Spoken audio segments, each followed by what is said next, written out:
I just cursed this dice, the one that I rolled three times. I rolled a 20, an 18, and a 16.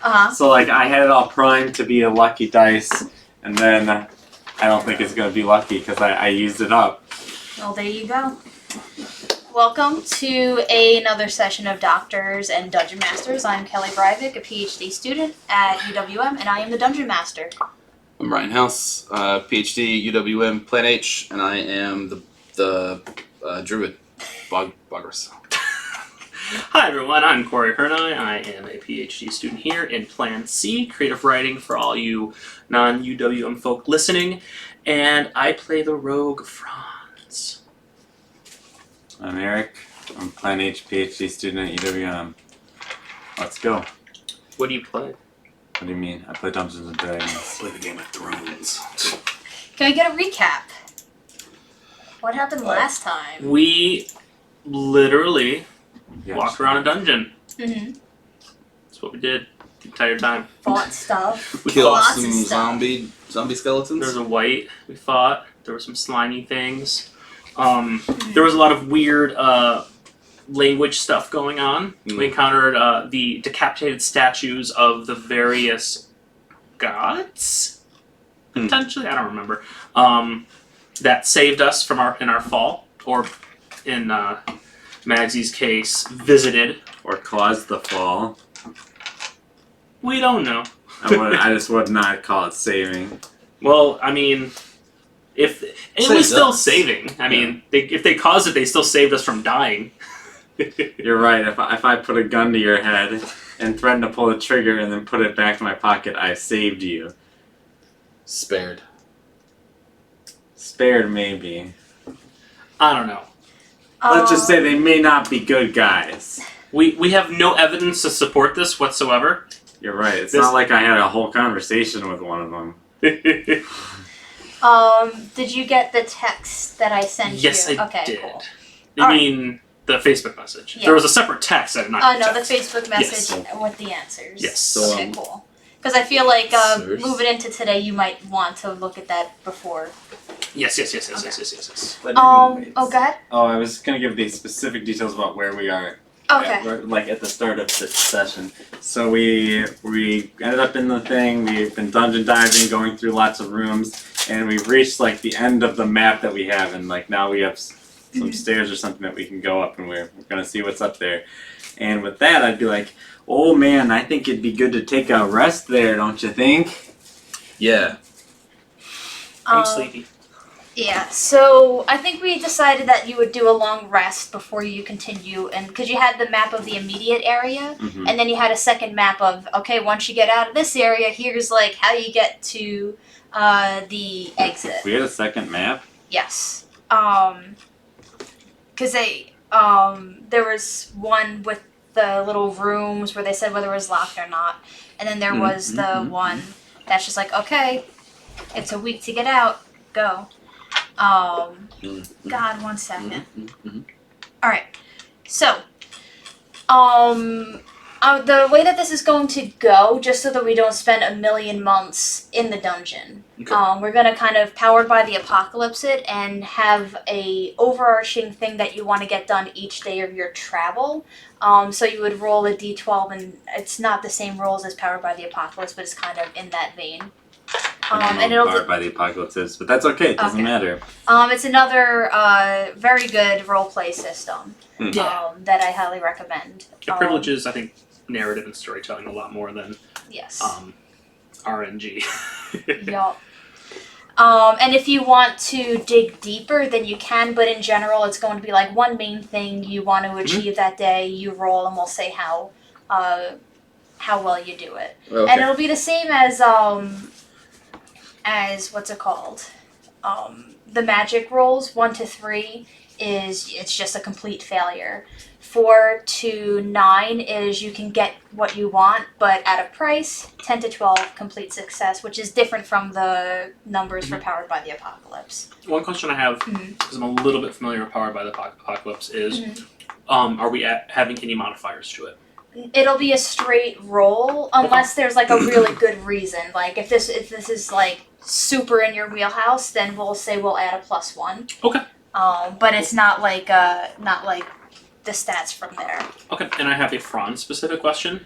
Do lucky rolls work on these? I'm going to say once per these. There's 6 days we're doing, so you can choose one time to be lucky. Okay, that's fair. All right. Wow. So, as you exit the labyrinth that has held you captive for an amount of time unknown to you, your breath is taken away by the vastness of the space that opens up in front of you. How unknown would it be? I mean, We've gone to sleep twice since we got here, so I'd assume it's been like 2 or 3 days. But the other thing is, you don't know how, if you, like, there's daytime and nighttime, so your body has an internal clock, but it's not as dictated by light. I guess the way that you phrased it was like, we have no idea. But I would say that we know that it hasn't been weeks. Right. You know what I mean? We know it's been days. Like, you know what I mean? But it's an unknown exact amount of time. Sure, yes. Your breath is taken away by the vastness of the space that opens up in front of you. A single path, no wider than 20 feet at its thickest, is the only passage between here and a point too far in the distance for you to see. You look down and see this bridge stretch down and down until it is mere darkness. Above you, the cavern stretches too far for you to see its ceiling, but something up there is emitting a warm light. You know it's not the sun, as it is as expanse as the length of the cavern, and it thrums like a heartbeat. Its light grows almost imperceptibly stronger before fading just the slightest before growing again. The 3 of you walk until your stomachs growl and your feet ache, so you decide to take a short rest to recoup your energy. So I have 3 questions for each day. And the first one is, how are each of you passing the time? I'm playing with my little friend. Nice.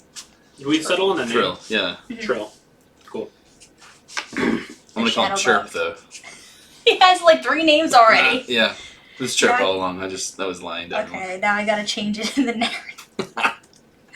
Okay. What is Franz doing? I think Franz, the first day, I'm gonna say he's like just like practicing like spellcasting, because he hasn't really had like a moment to like really sit down and just like play with stuff. So I think he's just like trying like different minor illusions. He's like really testing like the limits of like his telepathy with Silva, things like that. Just like testing limits and stuff like that. Nice. I'll be making 2 health potions. Okay. So question 2 would be, what would you want to accomplish today amidst your travels?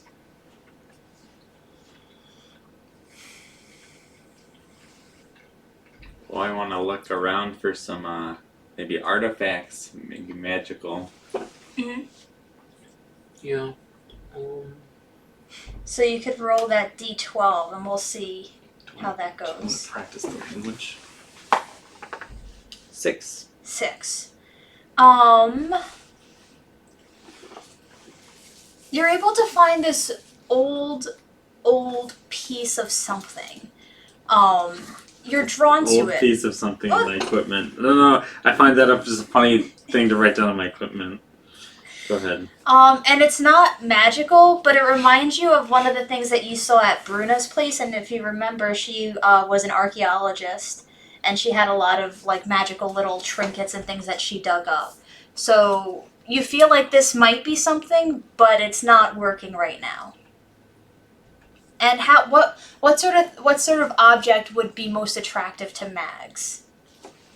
I don't know.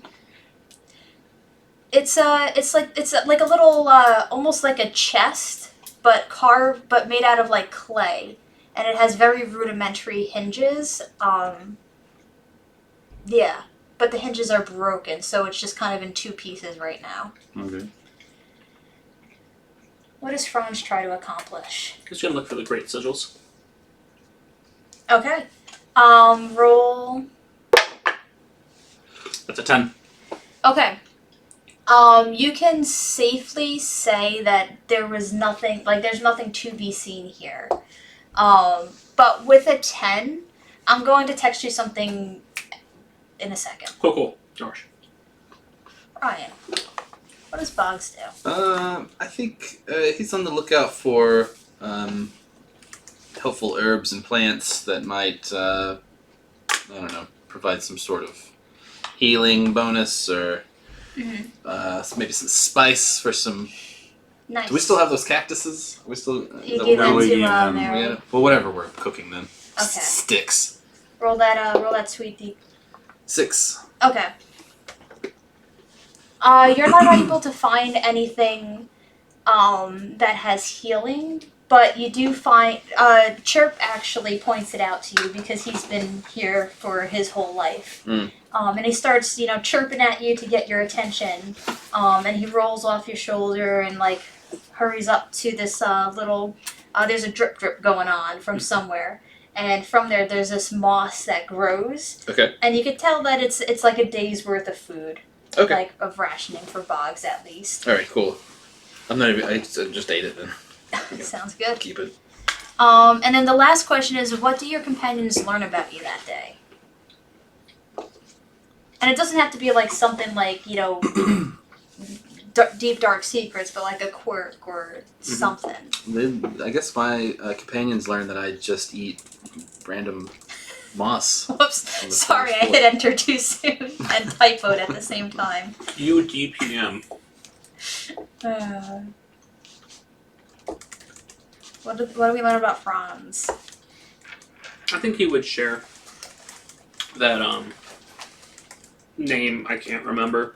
Aletheus? Yeah, Althea was looking for something called the Great Sigils and looking for a greater magic.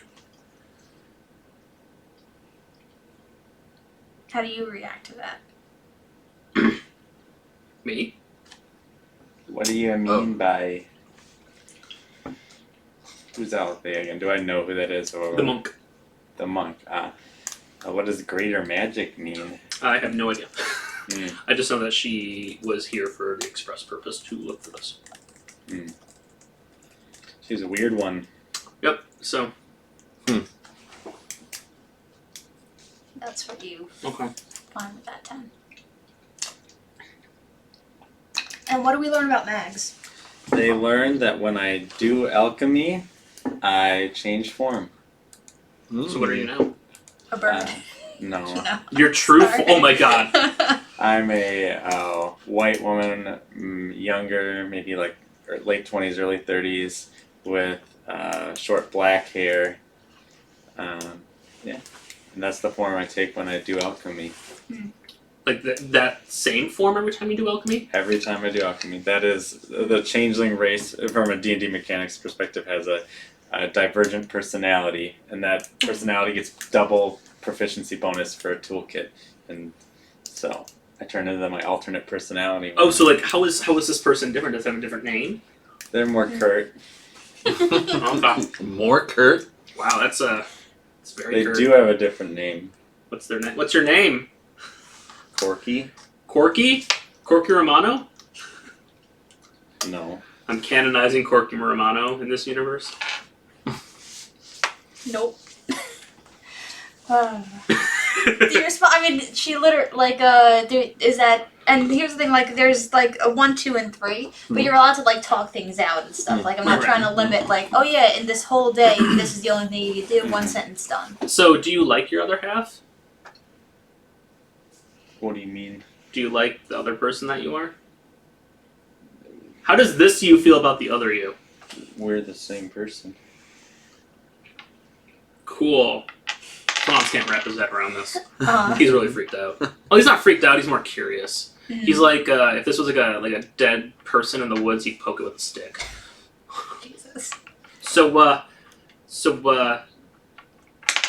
you don't really have any control over this? If you start doing this, you just become this thing? Oh no. I choose what I want. So there were many years where this was the only way I was. Is this the only... Okay. I'm gonna call this U2. Is there a U3? Oh yeah. How many U's are there? There's the person I was before. Yeah, Nor, right? Yeah. Then there's Mags. Okay. Then there's Corky. Corky. did you choose the names, or like the names are bestowed upon you? Oh, I didn't choose nor. My parents chose that. How far down do we have to get before Zool comes out? Sorry, I don't catch your drift. Never mind. It's like Glass. Is this a Shyamalan movie? So you find a wide enough spot to camp out comfortably when you all begin to grow tired and rest for the night. Come morning, you are up and at it again. You knew going into this journey that the path would be long, but as you complete your second day of walking in this bleak, abandoned stretch of earth with no sign of the end, you can't help but wonder whether or not there's even an end to this pathway. Question 1, what's your character feeling right now? Trepidation as we're nearing my homeland. How long has it been since he's been... I would have come on this adventure from there, so Okay. a few weeks? Mm-hmm. A few to several weeks? Solid. Franz? This is gonna relate to what he's going to be doing today, but I think he's just trying to keep up good spirits. Mm-hmm. You know, after a lot of fighting and after a whole day of travel, weariness is starting to set in just a little bit. And he's trying to actively fight that. Mm. Are you Max or Quirky right now? Well, whenever I start doing alchemy, Mm-hmm. I am Corky, but otherwise I'm Max. Okay. So how's Max feeling? Oh, she's pissed. About what?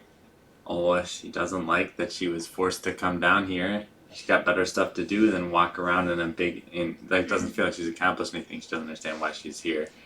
Gotcha. Do you try and do anything during your walk today? What does Franz do? Franz is practicing on the lute.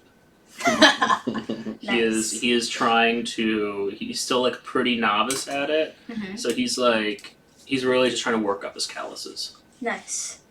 Roll a d12. Let's see how... That's a 2. You break a string. Oh, can I just have bloody hands instead? Nope, you break a string. Well, I know what I'm doing tomorrow. Yep. What does Boggs do?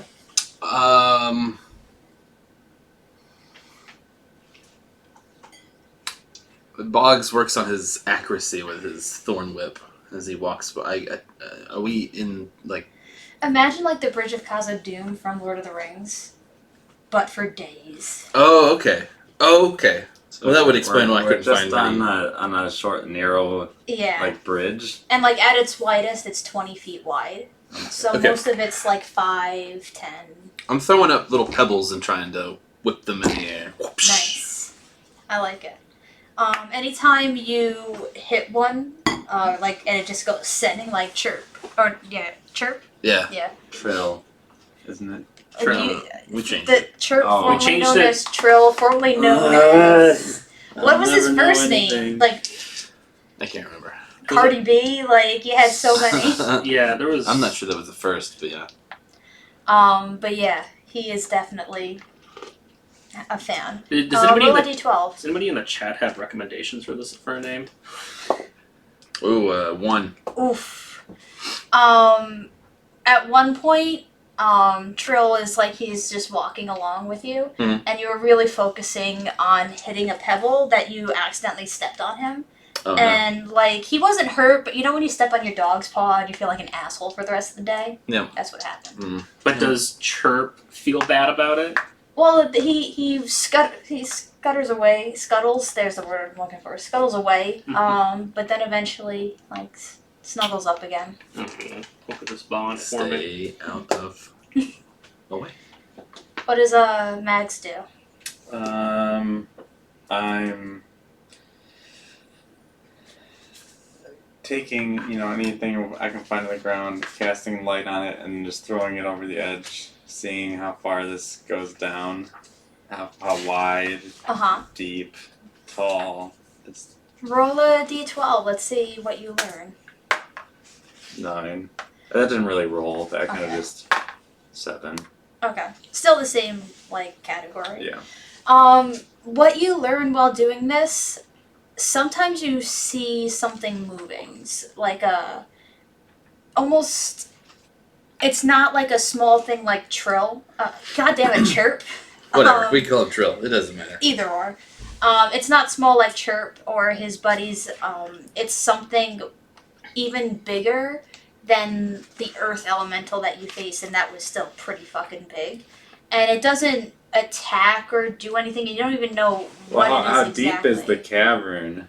It goes down farther than you can tell. Okay. But sometimes you'll drop it, and it'll go past something that's moving, almost as if Like flying?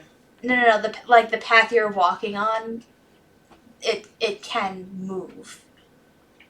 Like the earth itself is a sentient thing. So sometimes it seems like the earth is moving when we're going through this. Or something within it is moving. Well, okay. But it's not moving so fast that it's like... Yep, my eyes are playing tricks on me. That's what... Yeah. What do the others learn about you today? I'm a really bad loot player. Got a multi-class. Oh my god. I'm thinking of... no. What do we learn about Boggs? I don't think anything. That he's very focused in his quest for better thorn whipping. Nice. And what do we learn about Mags?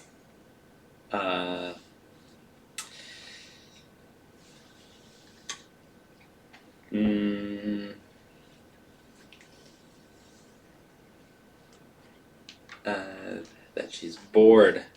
Nice. Sorry. It's okay. No, Day 3 stuff happens. It has nothing to do with you. Uh-huh. I'm just role playing.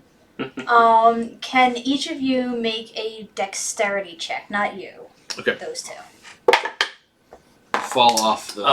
do you want me to add a +1 to that? Yeah, roll. Just a straight dexterity check? Yeah. Okay, it'll be a 12. Okay. Wait, the D12? D20, like a. Oh. Sorry. Oh. Yeah, that's why I was confused I'm sorry. by your. So you're +1 probably. Okay, so it's saving throw or just a check? Just a check. Okay, 18. 11. Okay.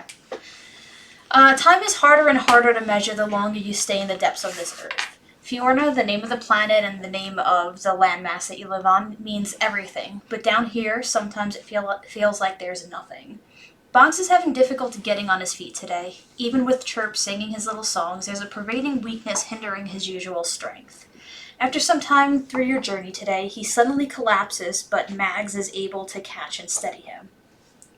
At long last, you see the path open up into a large plateau that is lush with moss and mushrooms. The ground squishes beneath your feet and makes your boots slightly damp.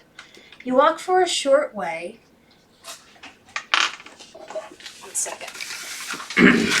I've been wondering when this was going to come. Aha. It's not as ominous as it looks.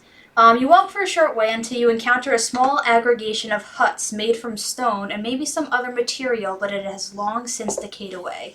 They are entirely barren of life besides the little shadow bugs that scatter into dark corners as you approach. So here you can do, so this is where you dig deeper, so you can use your normal like D&D stuff here. Right, okay. It's just like for just the overall what do you do that day, that's what the D12 is for. I guess, I don't know if this is investigation, but I want to like cross-reference like the like sigils and the Yeah, stuff. sorry, there's no sigils here. Okay. It's that's just meant to represent like huts. Oh, Sorry. cool. I want to, I guess... So like things are living there. Little shadow bugs, but you could tell that these aren't huts for shadow bugs. Mm-hmm. Does there seem to be like anything that would like harm us, or does this look like that might have been recently disturbed?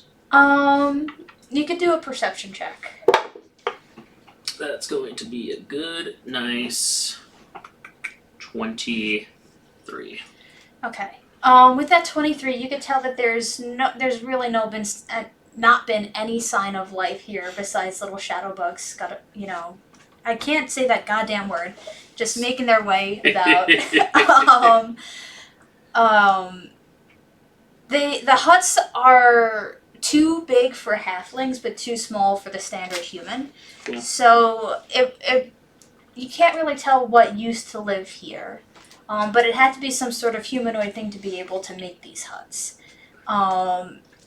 You can tell that because there's like little like vine pressings in the clay, that there must have been some sort of like grass or straw hut, and vines grew down. But it's not there anymore. It's just the stone hut. Is Kinda there looks- any? Oh, sorry. No, you go. Is there any green at all, or is it all just? There's Okay. the moss on the ground, but there's nothing on the huts, even though there used to be something on the huts. I want to look inside one of the huts. Okay. You look inside, and do you remember who went into the chandelier room? We all did. Okay. No, it was just me, wasn't it? It I might don't have know. been, or you might have relayed it, but Either It's- if we I know we went all in the same rooms together. The only difference is you X-rayed some rooms. I can't remember if that was one of them. Also, do you want to Hi, turn off please the go. sound? Oh, hello. I'll turn it off, sure. I always forget. Is this Crystal Lee or is it? Oh no, or Gamer Anthro. I think is Leia. So I think So- place color is Leah, right? I forget. What happened to anonymity? Anyways. Whatever. Anyways. But anyway, I'm glad you're here, and it's the what's it called? It's like that room with the chandelier. There's a little chair coming out of the wall. It's not like a chair; it's just a place to Hell sit yeah. on. Yay! So it's built into the wall, very prehistoric type thing, and then there's a table. But it's been, chipped away, and the table is made also of stone, and time just eroded it Do all the huts look exactly like this? pretty much. Okay. Is it a pizza? No, No. you go ahead. Well, so we're at the end of the second day, right? Third. Okay. Sorry, I'm just trying to keep track of stuff. It's okay. Well, guys, I mean, this might be like a natural place to rest, I guess. Okay. Are you tired? Well, it's the end of the day. Well, the end of... Yeah. We don't have a perception of time. I know, so I'm asking you a question. Are you tired? I could keep going. I could pull an all-nighter. I'm young enough. I still have all my spell slots, Bog says, so I'm feeling no. Is there any Usually- language around? If you want, you can do, because I have my 3 questions still. So you can either do a perception check or make this the thing that you accomplished today. I'm just gonna make a perception check. Okay. That's gonna be a investigation, 15. Okay. With an Perception. Which one do you want? perception, I guess. Then- but it's still. Then that's just a 13.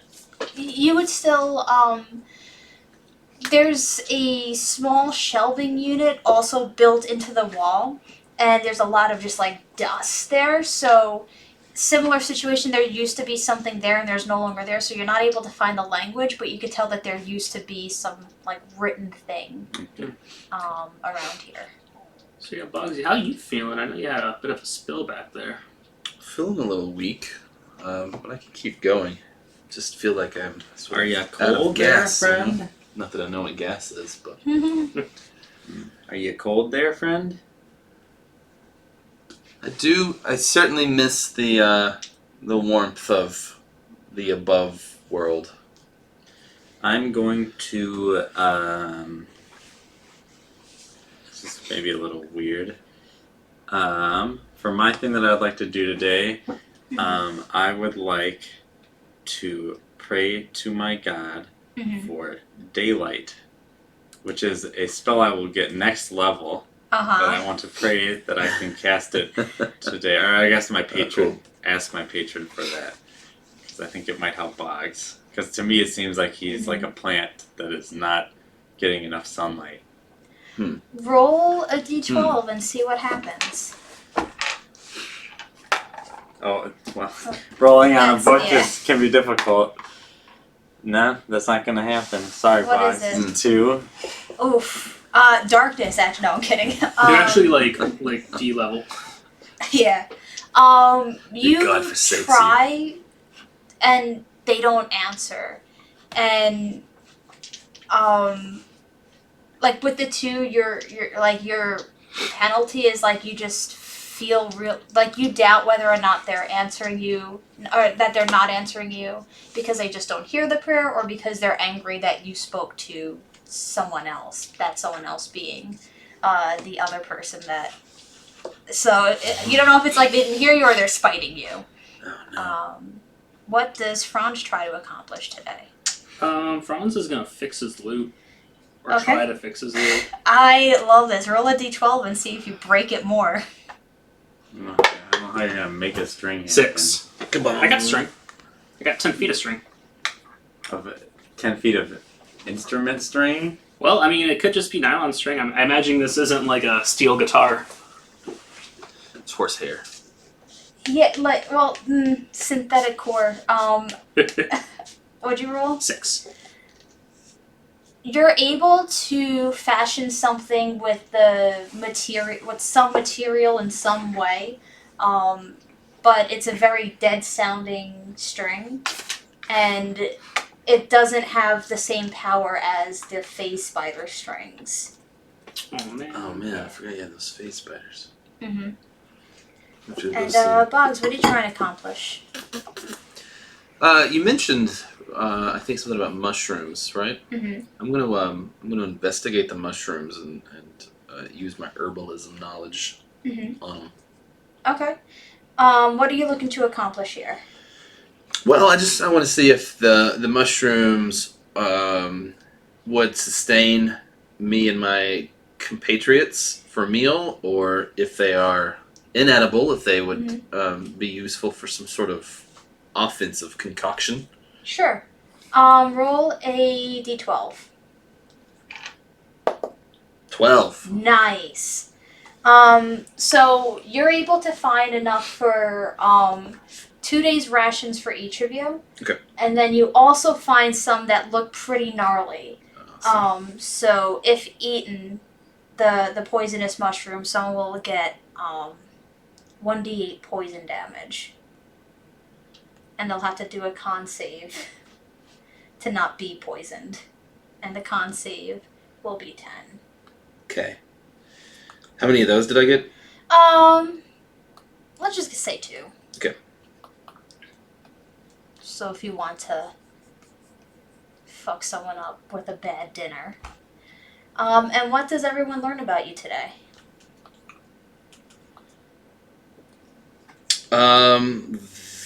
That I apparently am fond of sunlight. What? No, this Franz have to unveil. Oh, I guess I can tell. If I don't think I've told you guys about the story about my scar getting stabbed by that nun. No. Yeah, I got stabbed by a nun. I was hungry. I mean, I already ate. I'm still hungry. I wanted more. More, please. I'd like some more. I like it. Does Max say anything about that, or? Can you stab by a nun? Mm-hmm. Ye old fantasy nun. No. Nun correlate. And what do we learn about Mags?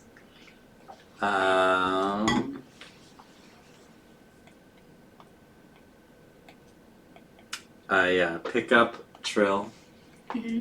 and I cast Invisible on him. Oh my god, why? They don't know that I can cast Invisible. Uh-huh. Say, this is a spell I know. It doesn't last too long, but I can make things disappear. And then I put Trill on the ground and Let's just search run for around. him slightly anxiously. Not in a mean way. Yeah. Like, I can drop the spell whenever. Let's see. Come here. Trill. Chirpy Trill. And you feel him like get into the palm of your hand. Put him on the beard. Nice. And he chills there until the spell is dropped, and then suddenly you have Mr. Shadowbug in your beard, in your lopsided beard. I think maybe has it grown back? He doesn't have the sun to help. Yeah, True. maybe a little bit, but not terribly. All right. So day 4, the mossy vegetative landscape turns to clay and stone for a short while. You follow along a path paved by the feet of those who walked this path very many, many times, and even many years ago. The path becomes paved by some sort of stone you never saw before, but it's very much like the cobblestone paths you're used to walking on the surface. After some time of traveling, you encounter a breathtaking sight. For a wonder of its size, it snuck up on you in a surprising way. But there it is, an entire city of stone carved into the walls of the cavern. Much like everything else here, it has been long abandoned by the life that built it, but it still retains its majesty in a way unique only to something of its age. What do you do? I feel like I'm playing Skyrim for the first time, and then you finally go to the Dunmer ruins, like the actual world underneath everything. And you're like, oh shit. I was thinking of like Minas Tirith here. Oh yeah. I'm gonna look for anything living. Okay. What do you want, the D12 or D20? D20. We'll do D20s for now, because we're doing digging deeper. Okay. Not too good fit. What was that, investigation or perception? Perception first. 5. It's a city. I'm gonna send Sova to go kind of survey everything. Mm-hmm. Gonna look through her eyes. What I'm curious about is just if it's at all possible to deduce the kind of city that this was. I don't want to say day in, day out, but what it looked like the purpose of this was in a way. Mm-hmm. So perception? Mm-hmm. Cool. 10.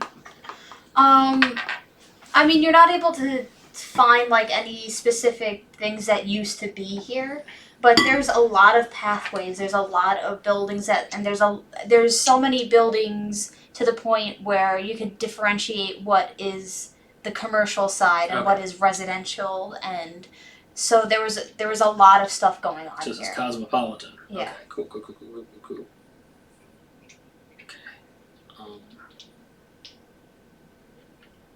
Does anything look like it's the castle, the throne room, or the hub? Okay, you could do an investigation check. And this is Sova Nat doing? 20. Nice. You're able to find with that, the governmental building, but once again, it's all, not decaying, it's just, withering away. Which I don't want to say decay because I feel like decay is kind of a darker version of what's really happening. It's just old. Yeah, it's Just abandoned. eroding. Yeah, thank you, eroding. So there's what looks like it used to be the governmental building. Next to it is the city library.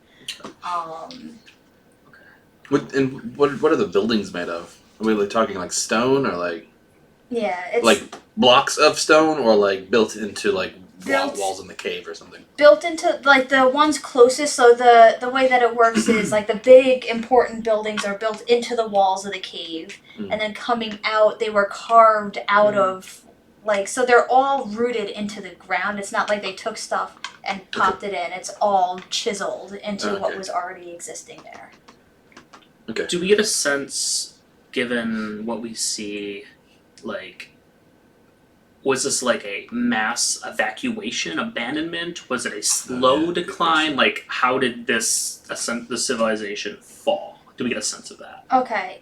With your nat 20, you could tell that this was abandoned quickly. Not that it was. Yeah, because there's a lot of stuff still around Okay. that was left, and if they were leaving with time to spare, then it would have been gathered up or. Do we get a sense of direction, like officiated direction? I don't think so. Okay. Can we make any claims about these buildings, whether it's architectural style or whatever in the buildings from the little village? Yeah, the ones from the little village are distinct from this one because they were made more out of stuff put put there and not carved into it. Which and- seems older. Yes. Wait, this one seems older? No. The huts were older. Oh, the huts are older, okay. Yes.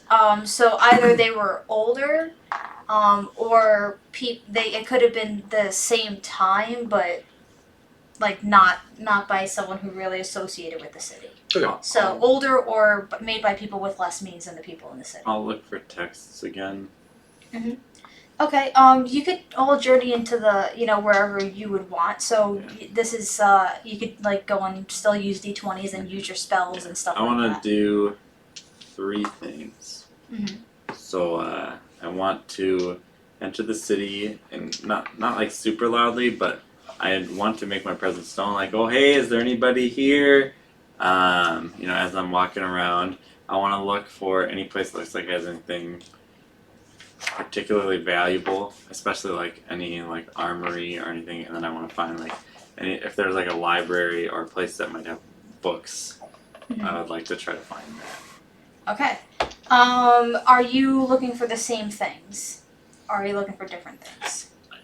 I'm also like similarly looking for something written, but I want to go check out like the government buildings, and specifically I want to look for anything that kind of like shows like emergency plans, like evacuation plans specifically, because I imagine a city of this size having abandoned quickly would have some official plans.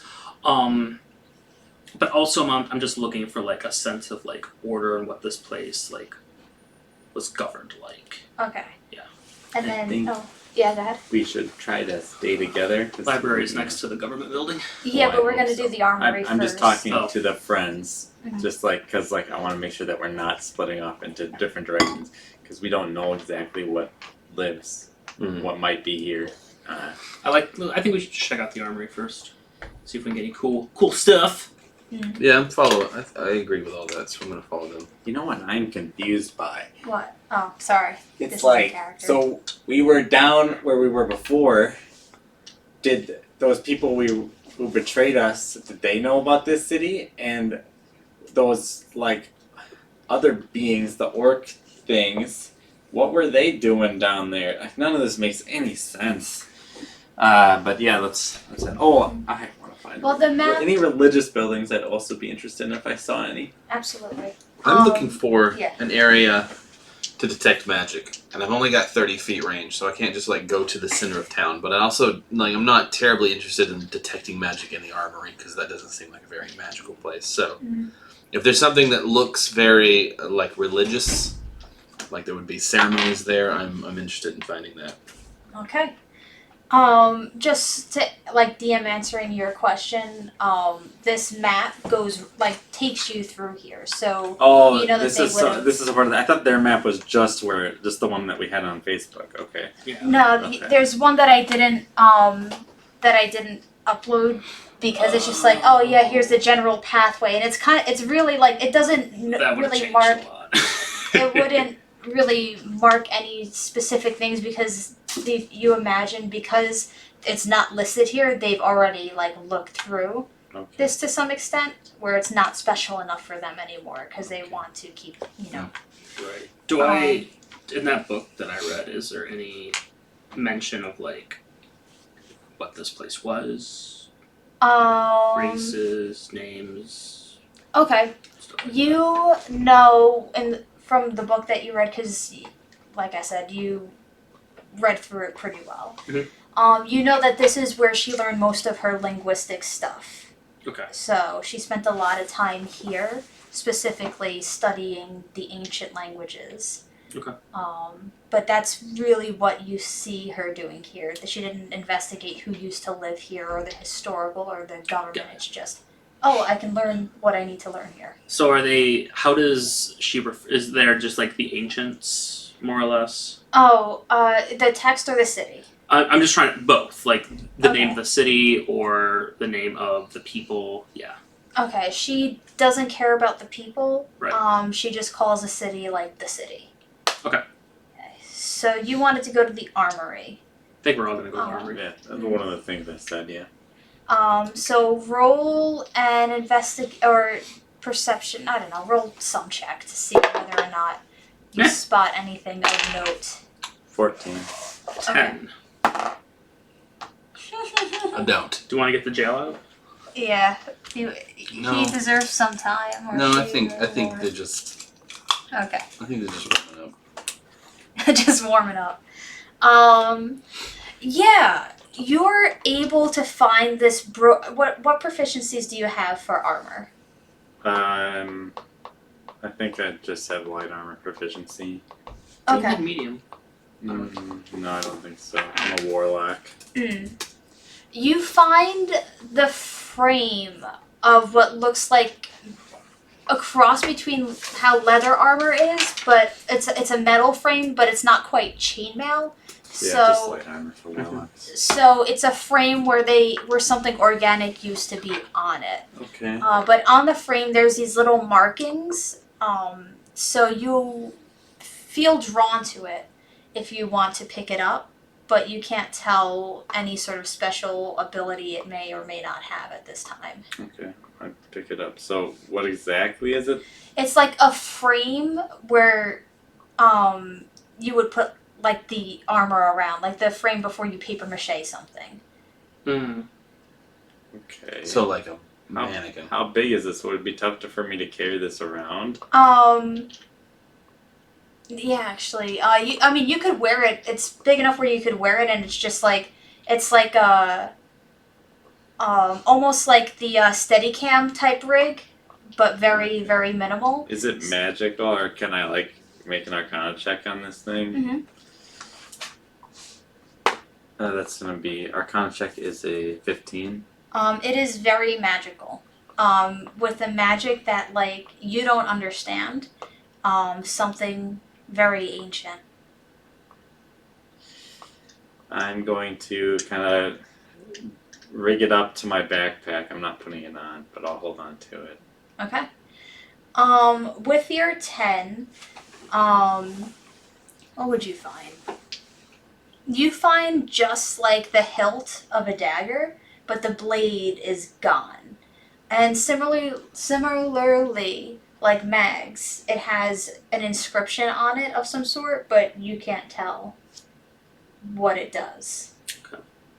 Is there any magic string around here? You know what? Do an investigation check. Do I see him pick up that dagger? Yeah. Ooh, nice. That's gonna be a 19. Because I don't think that you were, like, you're all kind of like digging around. But with that 19, you're able to find, actually, face spider string. Woo! Very, very, very fucking old, but it was preserved carefully, meticulously. How much of it is there? I would say 2 sets worth. Okay, I'm gonna take. So. I'm gonna fix my loot. Mm-hmm. I'm gonna give it a kiss, and then I'm gonna pack up the rest of the string. Sounds Yeah. good. That dagger you got there. Yeah. Try to stab me with it. Okay. Where? It's just. We're Yeah, I want him to Yeah. thrust the hilt Where do you want- where? into me. Thigh? I'll be okay. I mean, I don't want to like gut you. I'm gonna go for the thigh unless you Alright. really want me to Yeah. like All right, go ahead. eviscerate you. Go Okay. ahead. I'm gonna. You don't have to make an attack roll, as I'm willingly letting you hit me. I just wanted to see if I got through the armor. I think I do. It's gonna be a. I'm assuming it's finesse. Mhm. It's gonna be a D 22.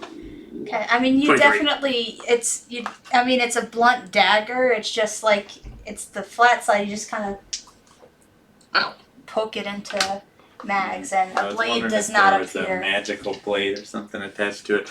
Yeah, so I call does it it do any your- damage to me? It doesn't. Actually, it really doesn't matter because I've got 8 temp HP. So Yeah. I would just get the 8 temp HP back like immediately. Yeah. So But you when can you always do test the act one of damage things then. but you were on a very good track there, even though nothing happened right now. But you feel something like just almost like a little like vibration as you do that when it hits, and you know it wasn't from the impact, so you could tell like it wanted to do something, but it didn't. Can I read this inscription out loud? Can you read, like kanji out loud? Okay, so here, Oh, it's like a symbol. so here's the deal with all this stuff that we're finding. Mhm. I can read it all. What's it say? but not right now. I have a spell that can do that, but it only lasts an hour. So I want to get all the things together we want to read and then do it. Like we go to the library, like, if I do it now and then we go to the library, then I can't read the books. Gotcha. So, but we'll learn all this tonight when we rest. Okay, I'll try. I'll go through all of our stuff and read the inscriptions. I don't know how useful it'll be, but I can do that. I want to make like one last like survey of the army to see if there's like anything Does more Boggs find anything? useful. I also want to find him something. Well, Boggs rolled a natural 1. Oh yeah. Yeah, So, but if you want to try and So find I'm something still looking for for the Boggs, door. yeah. Sure. We'll look for. Ooh, nice. That's going to be a 10. 23. Oh, red. Okay. Yeah, Boggs is just like poking around trying to find something, but he's Still like looking staring for at a walls, essentially. He thought the armor was dumb, so the army punished him. But he's looking for Trill or Chirp, and Chirp actually goes up to Franz because Franz tried to befriend him, and it worked a little bit. Yeah, we had a moment. I was the first friend Yeah. of Trill. Yeah, you were actually. And Trill is gobbling up a lot of stuff because he's hungry. Uh-oh. And most of the stuff, luckily, so far looks like it wasn't anything important. But he's about to like grab this orb, like not an orb, but something that used to hold an orb, and you like quickly grab it from him before he consumes it. What would you say? No, you wouldn't have. No, it wouldn't work for you. Okay, so. You can ask me and I can try to. No, you're. I don't think you are a good character. You're like a neutral character. Yes. Yeah, so it doesn't work for you. No. But you hand it over to Boggs, and you're like, look at what your pet was eating. And as soon as it goes into Boggs's hand, an orb appears in the place where that thing was looking at. And what you can do, what do you notice? Who would you be paying attention to at this moment besides this orb? Between these guys? Mhm. Well, probably Franz. Okay. Because he's talking to me. Yeah. Hey. In the orb, you see Franz like itch his nose, and then like 3 seconds later, you see Franz inch his nose. Ooh. So It's it an orb is of not very foresight. very. It's like a 3-second Short foresight. foresight. Yeah. Well, in combat, it might be. Mm-hmm. So as a bonus action. Is it 6 actions of 6 seconds of foresight? Pretty much, you can use this orb as a bonus action to look at one creature, and that creature will have disadvantage on their attack roll on you Oh my god. if they are the one that attacks you. Okay. So you could only look at one. So if someone else goes to attack you, then, you're SOL.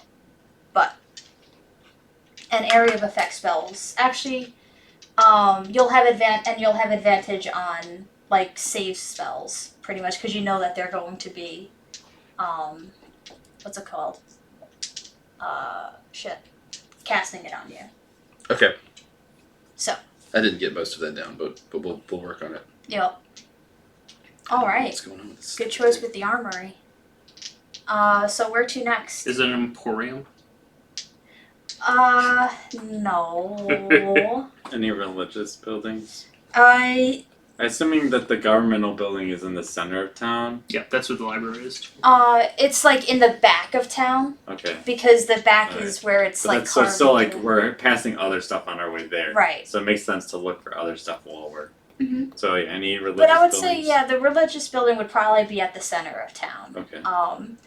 And yes, just like everything else, it is barren, abandoned. Do you do a check to see if you could gather, what religion this used to I be? want to find any religious texts as well as any artifacts. Mhm. Investigation check. Well, there is a religion check. Oh well. Well, you could use a religion check to see who they, worship, but he's just looking for. Well, that was an 8. 16 Okay, remind me one more time. texts and artifacts. Okay. A lot of this stuff has been withered away, but with your 16, you're able to find certain, like one book's worth of what used to be like just almost a mini library of those Right. texts, but that mini library is just like so withered away, and you're able to piece So stuff it's together. more like I'm looking for any like intact books. Like there are Okay. books, right? I'm trying to clarify what you're saying. Sorry. Okay. So it's like what I'm really doing is like, look, there's books. I pick up a book and it's just it was written in pencil 10,000 years ago, right? Like yeah. so like, but a couple of them I'm able to piecemeal some text together, or a text together, like some pages that are like legible that I feel like I Yeah. can read later. Yeah. Okay. And they're all in a language that you don't understand right now. hmm Is there Do I see anywhere like on any of the books because I remember there was like symbols underneath the god. Do I see and I wrote that down explicitly Yeah. in my character's journal. Do I see anything that matches those sigils, or is this a different language than that was? Do some sort of I don't know. Do an investigation check on the different piecemeal 20, books. not natural. Okay. You definitely find some stuff written in the language that you recognize from your person's thing. Mm-hmm. And then you saw, theirs two's, and you see some other pages that are written in that language, and then some in a language that you. So it's like a really multilingual library. Mhm. Okay. And nothing on the artifact side of things? And as far as artifacts, there's a lot of like. Genuinely, I don't think that there's really anything left of worth. But you can get some artifacts if you wanted to sell or to bring to the surface, but it would have monetary value for the right person, but no. Okay. I'll take a couple of those. Okay. We're going to say old ass candle holder. Okay. What's an ass candle? Ass candle holder. And then a collection tin. Collection tin. Cool. An old ass collection tin. Old ass collection tin. And they're made out of metal or stone. You tell me. What do you think? I think everything here is stone, so Okay. most likely stone. So Wait, all bedrock? stone. Are there any like religious regalia? There's like the frames of what looks like where there would have been like a banner hung from, but the banner is no longer there. Is there a pet store? A what? A pet store? Probably was, but all those things are dead. Well, I'm looking for a scarf for Sova. Trying to bling Sova out. A scarf? Yeah. There's not one there. Anything cloth is gone. What do you I was guys gonna think say- happened here? Ragnarok. But tis.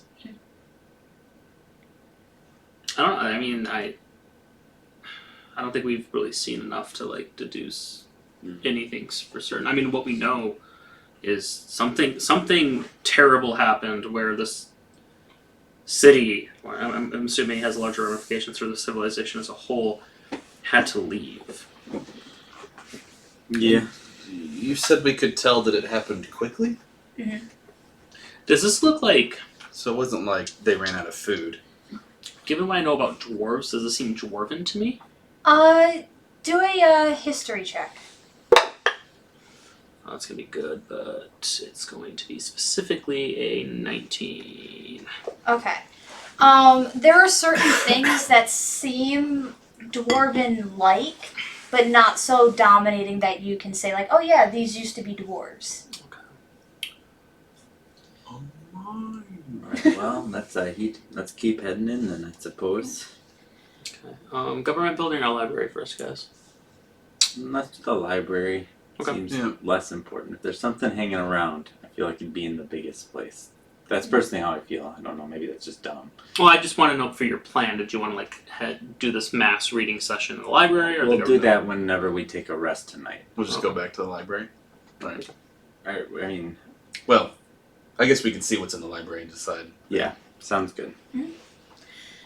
So the library, just like everything else, old, but this one has been the most disturbed because Alethea and her group regularly came here to study. Okay. And to gather material. So you can see certain books left on the table because they made up camp here and didn't really think anyone else would come here. Okay. So even without a check, you could, do you take the book with you?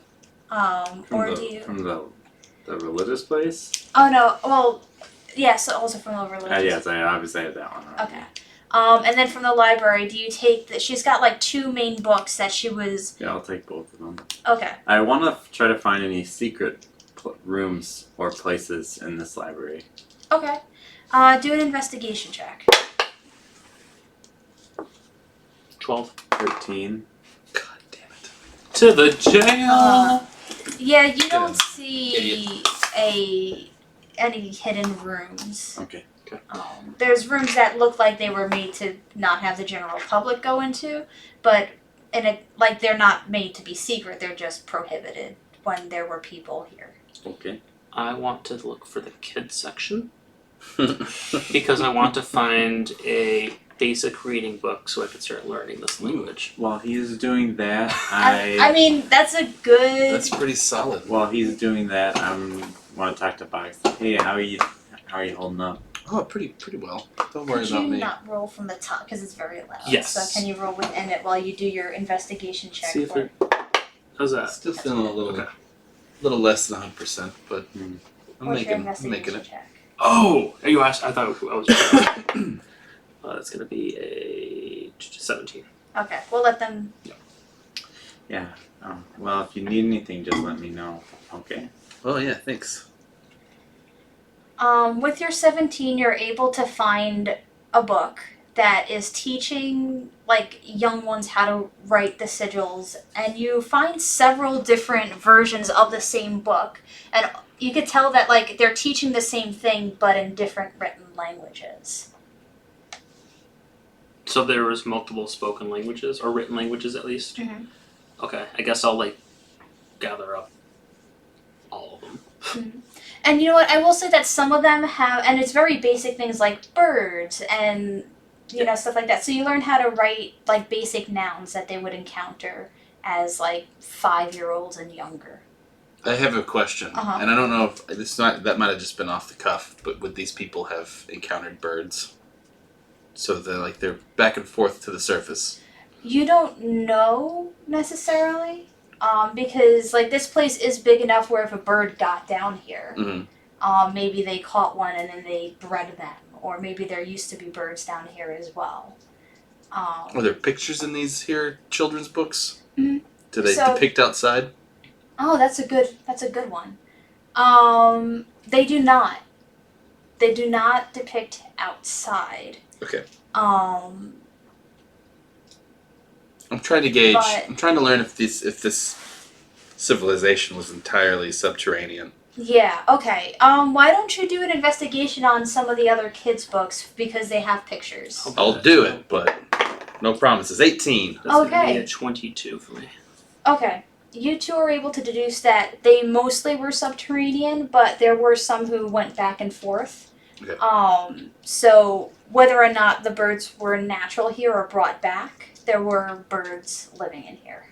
This might be a bit too abstract, especially for a children's book, but do I get a sense of any of the symbols throughout these books that denote the word history? I think sorry, I no. No, I'm sorry. It's already being stretched a little Yeah. bit. What you could learn from a kid's book in another language. Yeah, like Well, if this there's is- pictures, yeah. that's what I'm asking. Yeah. No, it's Um, not bad. Yeah, but what you learn from the kids' book as far Do as you- like learning this language is there's pictures. You learn how to write the words for these pictures. Do you communicate that you're looking for that to me? I mean, if you're in the room, I'm hanging out. yeah, I'm just so then I can go to the history section, look for books that say literally history, and then Yeah, but you don't. well, yeah, it's not working that way. What else did I want to do with these books? Am I able to like cross compare anything that's inscribed on my dagger to the hilt of the dagger to what I'm seeing in these books? You actually notice one. Okay. And actually, no, I lied too. Okay. You see angel and devil. And you can tell because like the iconography I feel for Angel and Devil are something that can be transferred in a kid's book. With pictures. Yeah. But there's plenty of stuff in between. Okay. I have one more question about these kids' books. And here's the thing: you're able to determine what's the kids section because like a kids section in a library is very obvious. Oh yeah. The history section in a library, not so much. I just don't No, know. I was I'm legit kind just of- gonna. I'm kind of thinking about like the ye old fantasy libraries. Like if you go to a library from the medieval times, I don't think they had kids sections. But this one did. This one did. That's fine. It was very advanced. Also, I don't want to get added later. I said Dunmer earlier, referring to the underground ruins in Skyrim. They're actually the Dwemer. So I'm sorry for those who are about to at me. There's nothing to at me on because I'm not on Twitter. But And what did Do they have? Are there depictions of the people themselves in these books? Is there any like Caillou for actually the species? what do they look like?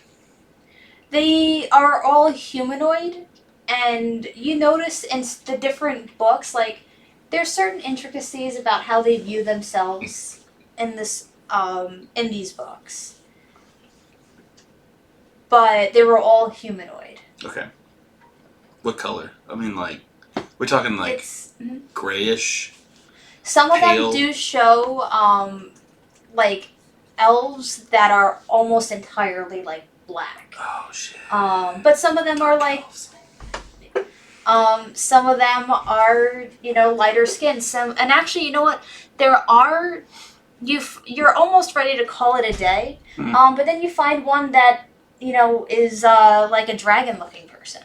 So. All right, you probably said this already, but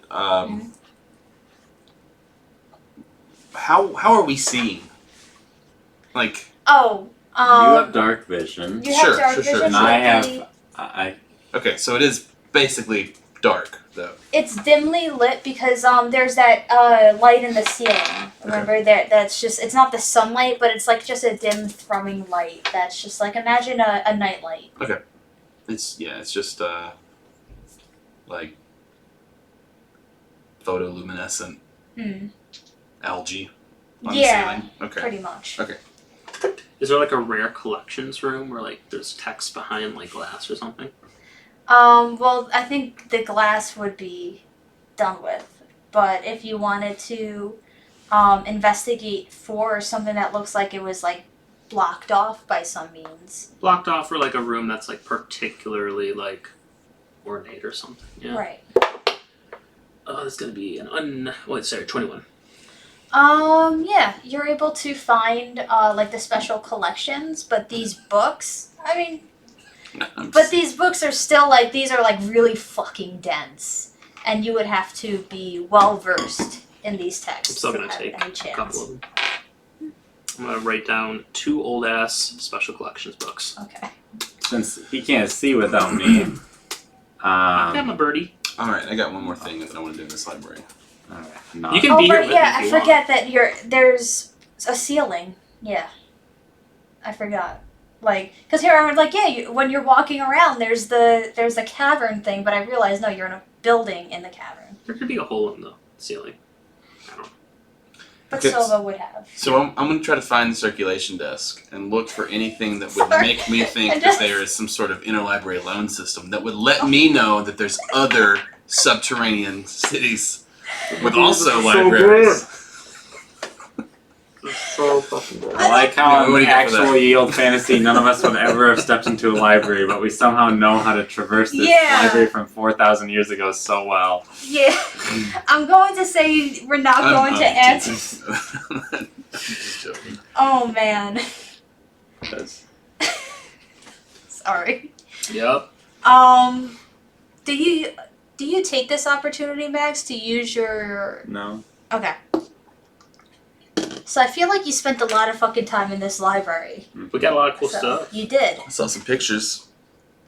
That kid's book thing. It was That was useful, I think. very useful. I'm willing to come back to the library and use my spell after we get done with the.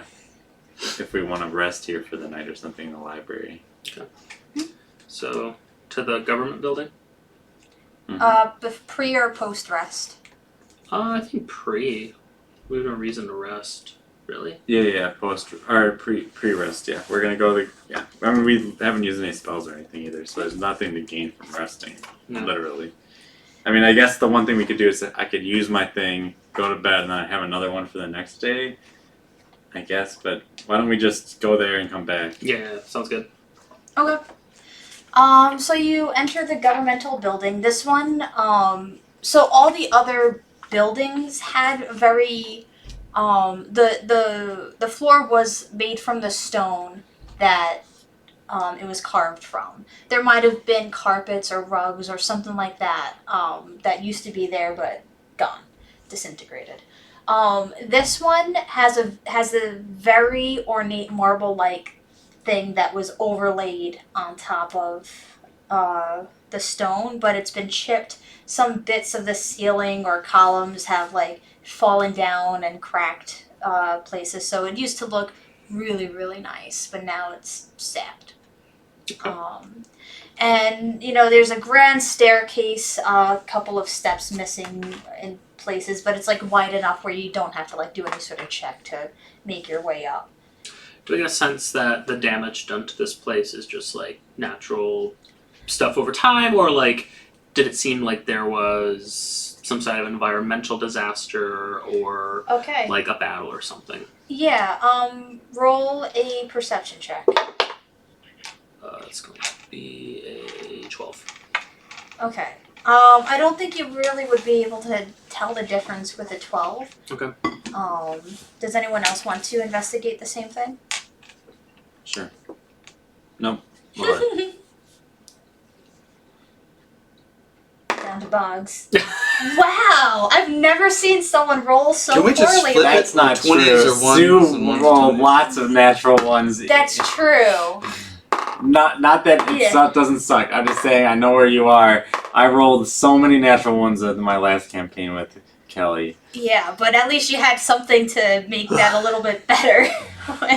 Whereas he doesn't have the lucky trait, he just Oh yeah. beefs it. Yeah. Have Trill roll a or chirp. Wow, 6. he's spending too much time around you. Sova's also going to do it. It's my What are we even trying to do? I'm just killing. We're just rolling bad. 15. You're trying to tell whether or not this happened over time or from some event. Okay. Like the damage. And yes, Sova, you can't see anything, so you send Sova around. Describe how she goes around. Like, it's a very big, open room going up. There's a staircase to a second floor. I imagine she kind of like flies over the staircase, probably up, maybe perches on like a railing or something, and just kind of like just goes around. Okay, so I'm gonna describe something based on that. So as she's flying around, you notice that some of the cracks are very, very, very deep. So it's probably some sort of like earthquake or something that created those. Maybe not here, but a few miles away that affected here as well.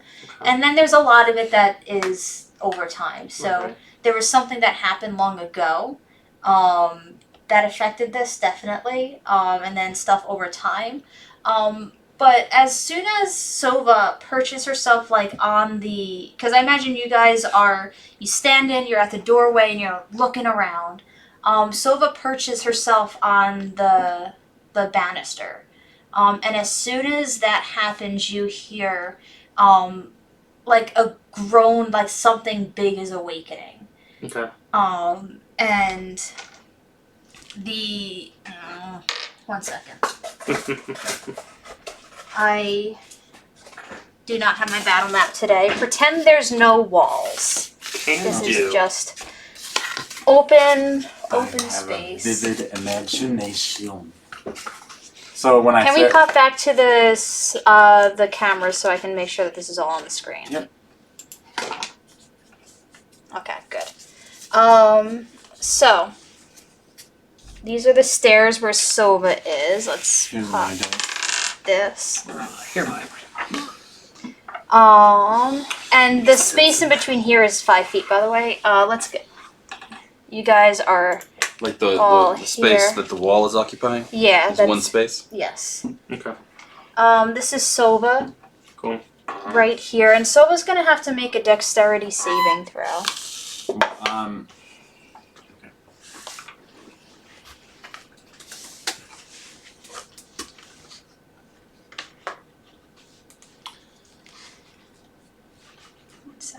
It's going to be a 12. Okay. Well, on the bright side, this nat 20 is wasted on the 1 HP bird, and not on you.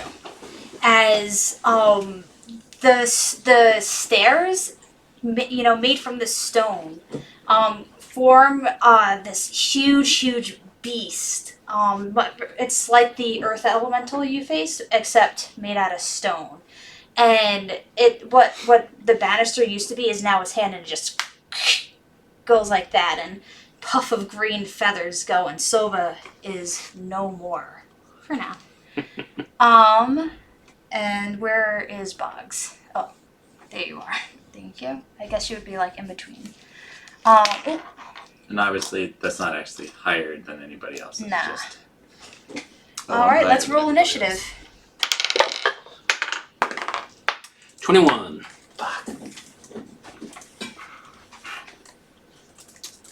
Max. 8. 16. Nice. Franz, you are up.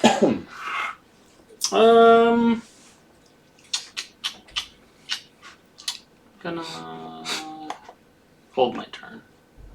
Okay. Boggs, what do you do?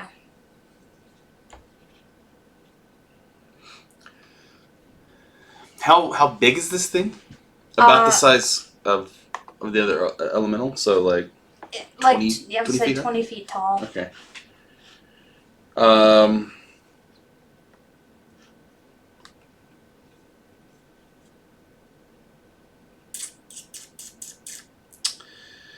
Yeah, man, I hate to hold my turn as well, but I don't know what to do.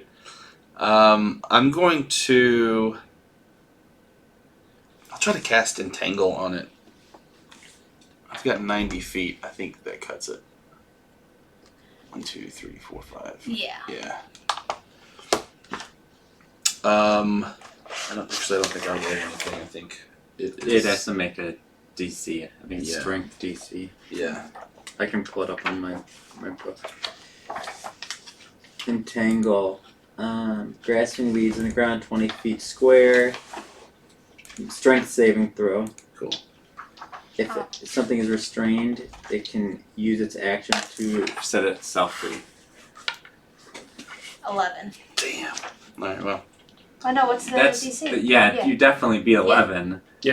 Oh, sorry. Yeah, no, 14 is what it is. So, spines. Yep, and they're strong ass vines. I'm going to say, like, for flavor, because, like, this thing is, like, a literal, like, thousands of pound earth elemental, like, it probably won't be restrained by vines. So I'm going to say that, and because this place just kind of resonates in some weird magical way, you're able to, like, use the stone, and it creates, like, a thin vine around him from the stone. Okay. Instead, and that's how he is. Because I really don't see how this thing could be held back by mere vines, sort of. So you use it and you like really try, and you're surprised to find that you're able to use that spell that way. Next up, we have Mags. Really? I beat that thing? It rolled really low. It did, and it has a negative dexterity modifier. So it's restrained. Does that mean I have any advantage on hitting it? Sorry. I'm just curious about. I don't think you do. One sec. We'll get there. I'm sorry. I should just. I'm being dumb. No, you don't have to look up. Just look up restrained. I have entangled it right here. It's restrained, so you just have to look up restrained 5e. I just got a new Dungeon Master screen this weekend, and it has all the Nice. conditions on it, so you can. I love it. A restrained creatures thing is 0. Yep, advantage. Attack And then- rolls have advantage, and its attack rolls have disadvantage. And has a disadvantage on dexterity saving throws. Okay, Nice. so I will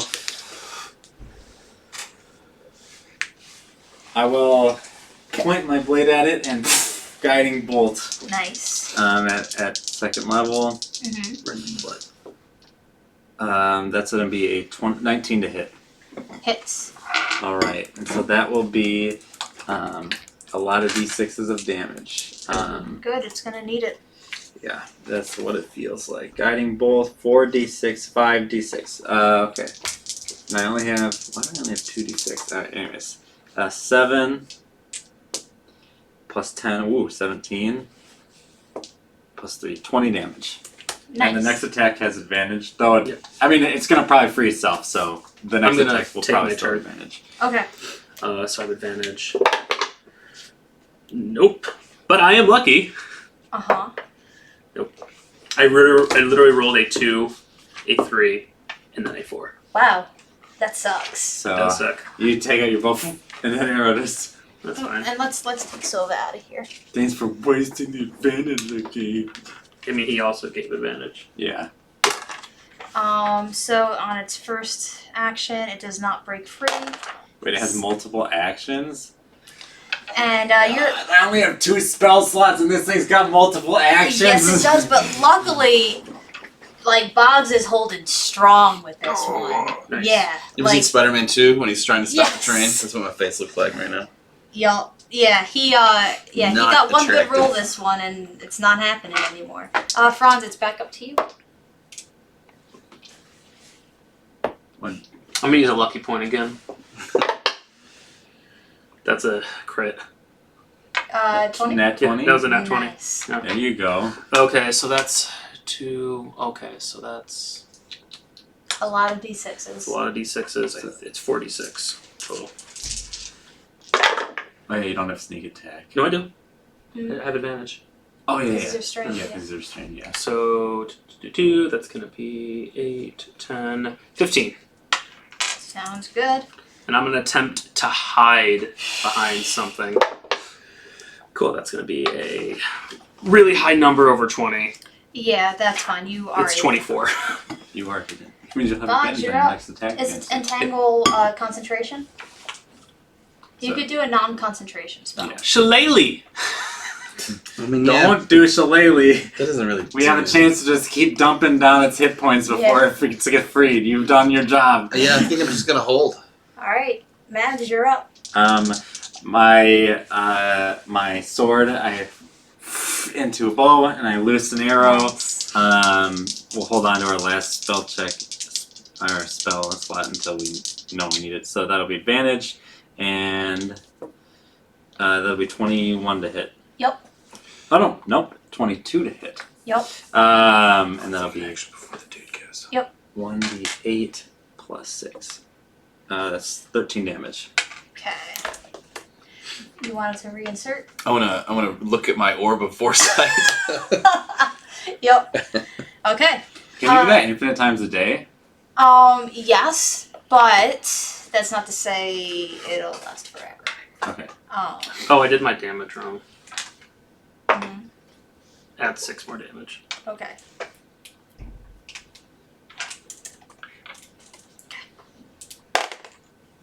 Ooh, it has disadvantage on dexterity saving throw. Yeah. 17 breaks, I imagine. Yeah.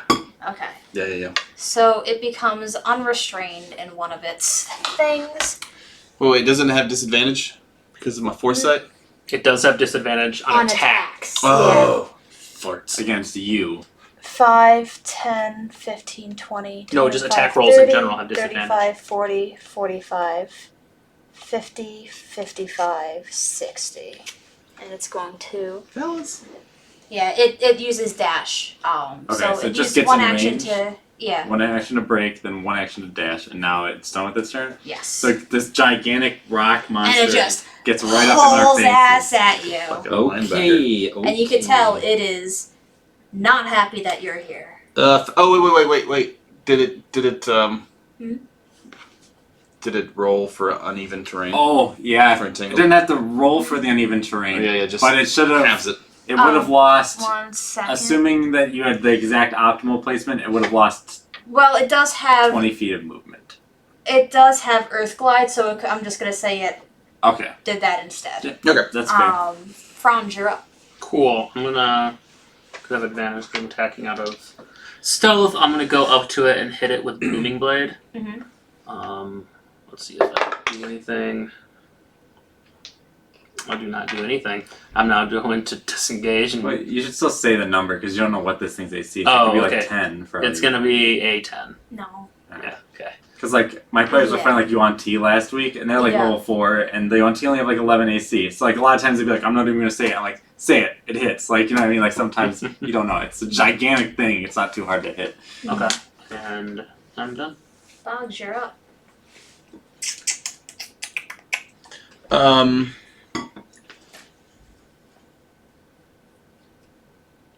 I want to try to. This thing is gigantic, right? Like Yup. we're talking legs that are like. Like 6, 7 you-sized, feet long? Yeah. I'm gonna They're try. chunky. I want to try to mold earth underneath one of its feet and try to push it on its back. Like try to Okay. sort of trip it, but Let's do I don't know if I have to roll a anything. dexterity. Let's do a like a context. Okay. It has to do a dexterity saving throw that beats your attack roll on it. Okay. That sounds good. It would be a wisdom attack. What is it? What is it? It's a nat roll, a nat 1, man. Oh man, and it rolled a 5 minus Jesus. 1. So I mean, it would have been a 5 with Wait, my what's wisdom. your- Yeah, it would have been higher than that if Yeah. you don't. Unless a nat 1 is a critical fail. I'm going Yeah. to say that you both make each other fall down. All right. All So- right, that works. You use half your movement to get right back up. Yep. And you should. All right, yeah. Then, Yeah. And then I use half my movement against an to. enemy who attacks with melee. Yep. Twice. I get up and then I move this way. Something like that, probably. Okay. Sounds good. It's Max's turn. Let's start.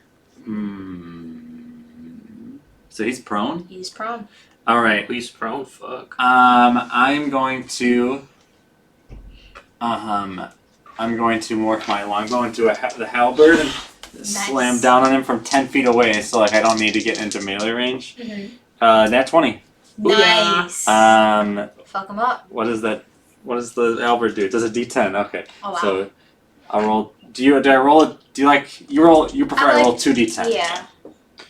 That'll be 7 plus 6, so 13 damage. Plus. Oh no, that I rolled 2d10, so that was. Oh no, but your modifiers. I had in my modifier. Oh, okay. I rolled a 4 and a 3. Oh. Oh, And okay. So you the said D10s. 13 total. Yep, 13 total. We've done a good deal of damage to this thing. Yeah, but he's still not quite bloodied. Does it bloody? What? No, asking if it even can bloody. Bloody, buddy. Actually, no, I'm he ready. is bloodied, but like just barely. And then what do you do? I am going to. I want to goad it into attacking me. So do you want me to make like a roll for that? Sure. What? Do a charisma check. 8. Like so, performance. Do I have proficiency? If I have proficiency, then it's a 9 or 10. He was gonna attack you anyway. As All right, the thing that's and then the I'm most going outest to- him. I'm going to run. Just so you know, this is the door out. Yeah, I want to run over here, however far I can get without getting within 5 feet of him. Okay, so 5, 10, 15, 20, 25, 30. Yeah, something along, maybe like a little more this way. There we go. Okay, I kind of want it so like we're flanking him if he comes and chases me. That's kind Well, of my goal. he is 5, 10. I kind of wish I didn't attack him. I was gonna just take the 20. dodge action. Wasn't he prone though? Oh yeah, you're right. But then it's just 15, which he's still in. And he's going to make 2 attacks at you. But first he actually shouts something at you in a language you don't understand, and he's shouting it as he's attacking. Make a mental note of whatever he said so I can try to remember it. And I imagine a 19 plus his mods hit. Yep, that hits. And then a non-natural 19 also. Yep. Okay, so that's going to do... As long as it doesn't do 40 damage. Or 39 damage. 27 damage between the two attacks. Okay. So you watch him chase after Mags, and then just smack her one, like going across, and then slams down on the backhand. Okay. And then next up is Franz. Cool. I'm gonna move up 10 feet. And then I'm gonna try to hit it with Booming Blade. Mm-hmm. That is going to be an 18. That hits. Cool. Oh, he booming bladed it and then it moved. You're didn't- right. Oh, but it didn't hit. It didn't hit. Oh, When I did like over 20 something damage, that was my crossbow. sorry, my bad. I just remember you used booming blade. And No, then I wish. Now I'm booming blading it. Okay, Yeah. it can be.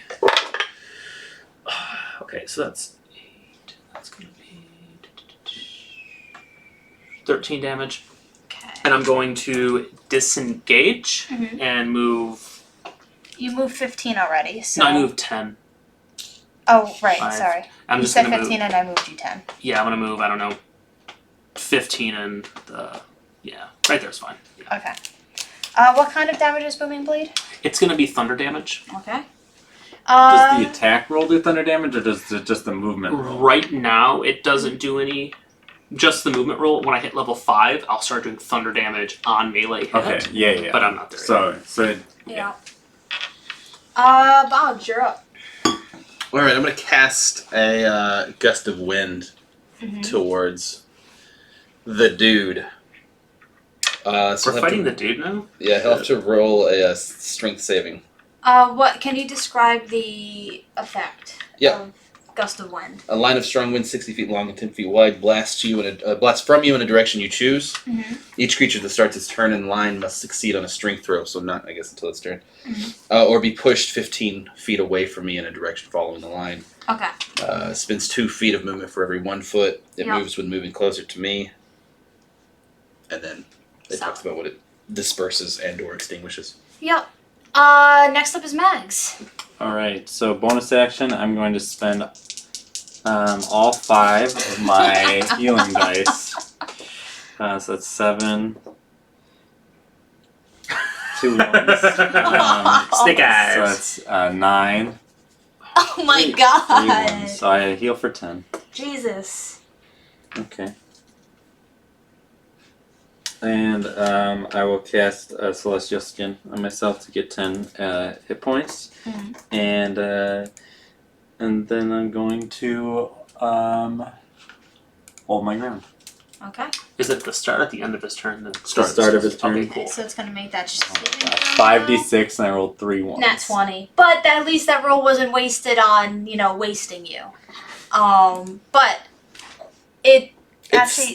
It still has to move. It still expends 2 feet for every 1 foot. Yeah, Its movement's in still half. would have to move. It's like 20 feet to get to Boggs where he is right now. Because Right. it's 10 feet, so. Um... Attack me. It is going to, because it's going to attack you, Mags. Rolls 19 plus stuff, and a 15 does not hit you. No. So only one of them hits. Roll low. No, it's not. Oh, there it goes. 13 damage. Takes 10. What kind? Oh, yeah. Radiant. 1 second. And when it takes that, and it shouts the same thing again at you. Oh, man. Yeah. I really wish we knew what he was saying. Maybe he's saying, I'm a friend, and you should leave this I'm place. just trying to give you a hug. Franz, you're up. Cool. Move up Do hug you 15 with your feet. name? Mhm. I'm just gonna go up to it. So, Yeah. and I'm gonna try to boomin. Wait, I don't think you'll have to go like up here because the gust of wind's coming over here. Oh no, wait, no, that's go. Mags. I'm an idiot. Yeah. Cool. I'm gonna try to hit it. That's going to be. It didn't move? 15. So that means it still has to make a strength saving throw on his next turn from the gust of wind, right? It did. Well, It has right. to every turn it starts in. Right. So if it didn't move out of the wind. So Right. So, because right now it's hell bent on. I can adjust my flow too, so. Yeah. But 15 15. does not hit. Okay, I'm gonna disengage and move back. Mm-hmm. Gonna play this Mhm. game forever. Next up is Boggs. Oh no, yeah, Boggs. Let me use the rest of what's happening. All right. did you booming blade him? I'm gonna It only shillelagh. works on it. Oh, Yeah. you didn't hit him. But That's right. But he didn't move from the previous booming blade, I think.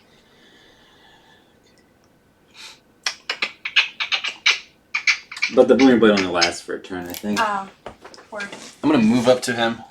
Mm-hmm. Within 5 feet, I guess. Mm-hmm. Cast Shillelagh and give him a good wallop. Nice. So that's. Ooh, a nat 20. Nice. Be a Fuck 'em 24 up. to hit. Yeah, that hits him. And then a D8 for my damage. 5. And then roll 11. damage. What's the second? What's that? 7. So, Okay, 11 so plus 7. 18 total. Yep. Can I move, cast, and then remove? Well, you Now are he- within. Now he would get an attack of opportunity as you moved Yeah. away. All right, I'll stay. I'm confident that being closer is going to make this harder to There is something resist. you can do to help you yourself out if things were to happen. But is that your turn? That's the turn. Okay. Madge, you're up.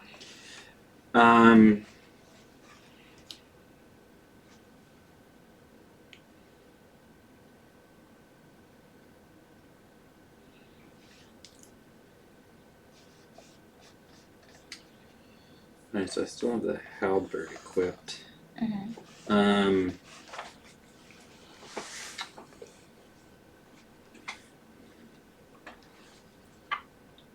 So what I'm gonna do is I'm going to like as I swing down with my halberd, it turns into a great sword, and I'm gonna land it right on him. Nice. And so no, that does not have advantage anymore. That's cocked. I'm not used to rolling on soft surfaces. That's gonna be a 8-15. I don't think that hits. It does not. So what I'm gonna do is I'm gonna goad him into attacking me because I see that he's next to me now. So I'm like, come on! I'll maybe look like I'm almost about to die, which isn't too untrue. Should I roll for that? No, because like he is definitely like Okay. paying attention to you. Okay. And he is going to roll. Unsettling visage. Yes. My question is how close do you look to dying? How much would I'm he at think? 17 out of 31. Okay, so about like bloodied. Okay. So he's going to roll. I'm unsettling visaging. So like as he comes on a strike, my face just like turns into that of like a rock elemental. Oh So wow. he has disadvantage on when a creature you can see makes an attack roll. You can use your reaction to impose disadvantage on the roll. Now is you it on must both use it attacks or before you know whether the attack hits or misses. So I guess it's just the one. Okay. Wish it should be all. It's not that.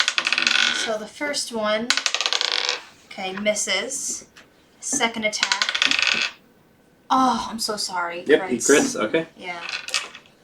But I'm going to say something. 7.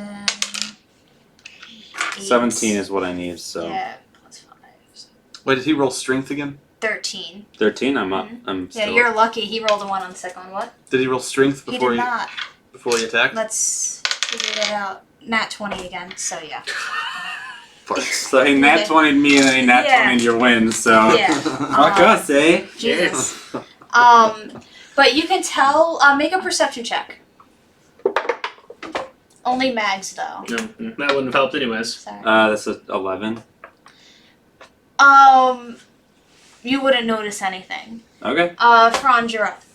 Cool. 15 feet up. I'm gonna move back after I disengage. What are your rules on using potions? They are an action. Okay. Cool. I'm going to try to hit this dude. Booming blade. Ain't gonna do it. That's 14. Nope. Disengage and move back. Okay, Boggs, you're up.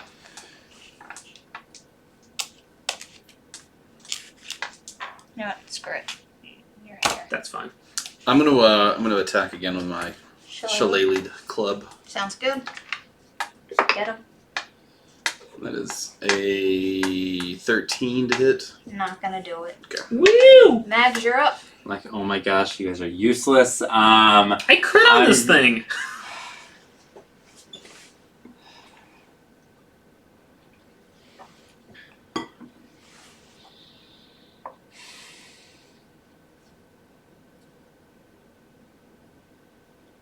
I will take the dodge action. Okay. What's your health at? 4.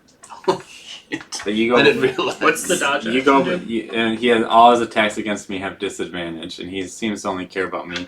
And so, Boggs, when I go down, I expect you to you go before me, so you can bring me back up, and I can do this all over again. Yup. Okay, so first one fails. Second one will fail as well. Awesome. Are any of those strength checks? And then It's like I'm playing Dark Souls with those invincibility frame rolls. 17. Jesus. So. One of I mean, those to be fair, it's a giant rock monster, and you're Yeah. trying to contest its strength. I'm sure it has a pretty good strength save, like probably like plus Yes. 6 or 7. Yeah. So Franz, you're up. Cool. I'm gonna go. I'm not gonna move you because Yeah, I'm be doing the same exact thing. Yeah. I'll let you know if I change my plan. Okay. It's a 10. Boggs, you're up. Where are you, Soba? We need your advantage. Right? I could spend the next hour summoning her. All right. Takes an hour to cast the fight? Yeah. I thought it'd take 10 minutes, but No. This guy crit 3 different times in this battle. mm-hmm. The mold earth He's only seemed to work attacked pretty one well person. last time. What? He's only attacked one person. Okay, so Yeah. here's what I Well, want to and do. Silva. Oh yeah. I'm gonna make a mold earth like bump behind him and try to get him to trip over it with that in my wind and hopefully Okay. make him fall over again. Okay, so when that happens... Maybe like in between his legs. Okay. We're going to say on his next turn he'll have disadvantage on that. On the strength roll? Yeah. Alright. Cool. Because he's like bearing down, so like every time you try and like cast it and he's like bearing down again, so he might like step on that thing and Cool. fall. Mags, you're up. Keep dodging, man. Yeah, I'll take the dodge. Nah, we're not gonna win by not hitting it. I'll swing down with the great sword.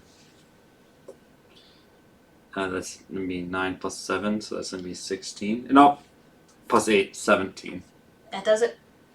So it'll be 1d or 2d6 plus 8 or plus 6. Okay, that'll be 9 plus 6, 15. He's not looking too hot right now. First he does that strength save with disadvantage.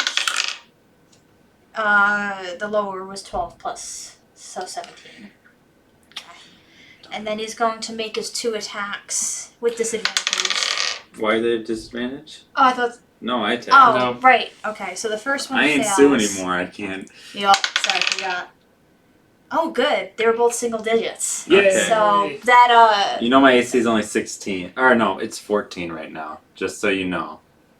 okay, the other one just barely misses. Then, Okay. but Because I'm not wielding a shield right now. Right. I'm dual wielding the great sword. everyone that missed you, like, was like the 8 was the highest out of all Okay. rolls it took. Okay. Okay. Franz, you're up. Okay, let's come on. That's a nat 1, but I'm gonna use my last lucky point. Mm-hmm. Not using that die. Just want to die. That's a 12. Nope. Cool. Bugs.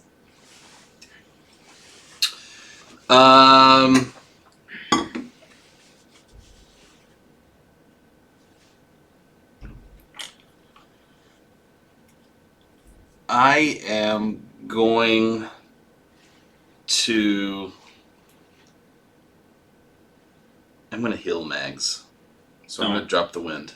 Don't. Don't? You don't have to. Hey, you don't have to. You only drop a concentration spell when you cast another concentration spell. Right, I would imagine Cure Wounds. So you wouldn't drop Gust of Wind to cast Cure Wounds, because Cure Wounds is just a touch done. Oh, yeah? Yeah. But Oh, no, you're right. I would say that we're at the point where your cure wounds is likely only to heal me at like he does like 15 damage when he hits. No, sure. So like unless you're gonna heal me for like 20 plus, it's probably not worth it to heal me. It's better to heal me when I'm down. Yep. But Well, you can I'm gonna cast you can Bark make Skin on whatever myself. decisions you want to make. I'm just saying it doesn't seem like it. Will make something different. What are you casting? I'm not gonna cast. Bark I'm Skin. not gonna heal you. I'm gonna cast Bark Skin. It just raises my AC. And then back away from the giant monster. He's gonna attack you when you do that. Yeah. that's fine. Alright. It's going to take a swing at you for 19. Oh, that hits. Okay.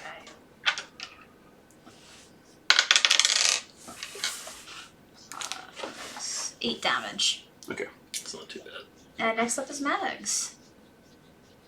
I'm going to take the great sword and with my bonus action turn it into the long sword and shield, and I'm gonna touch him with it and cast Sacred Flame right on his ass. Nice. He has to make a dex saving throw. I'm hoping he's Nice. not too dexterous. No. My DC is 15. 4. Okay, Yeah. so that does a 1d8, right? I don't even remember what sacred. I don't cast this spell very much. Sorry, everybody watching the stream. It's like everyone knows Sacred Flame is a D8. Searing Smite. Okay, Sacred Flame D8. Woo! 1 damage. Wow.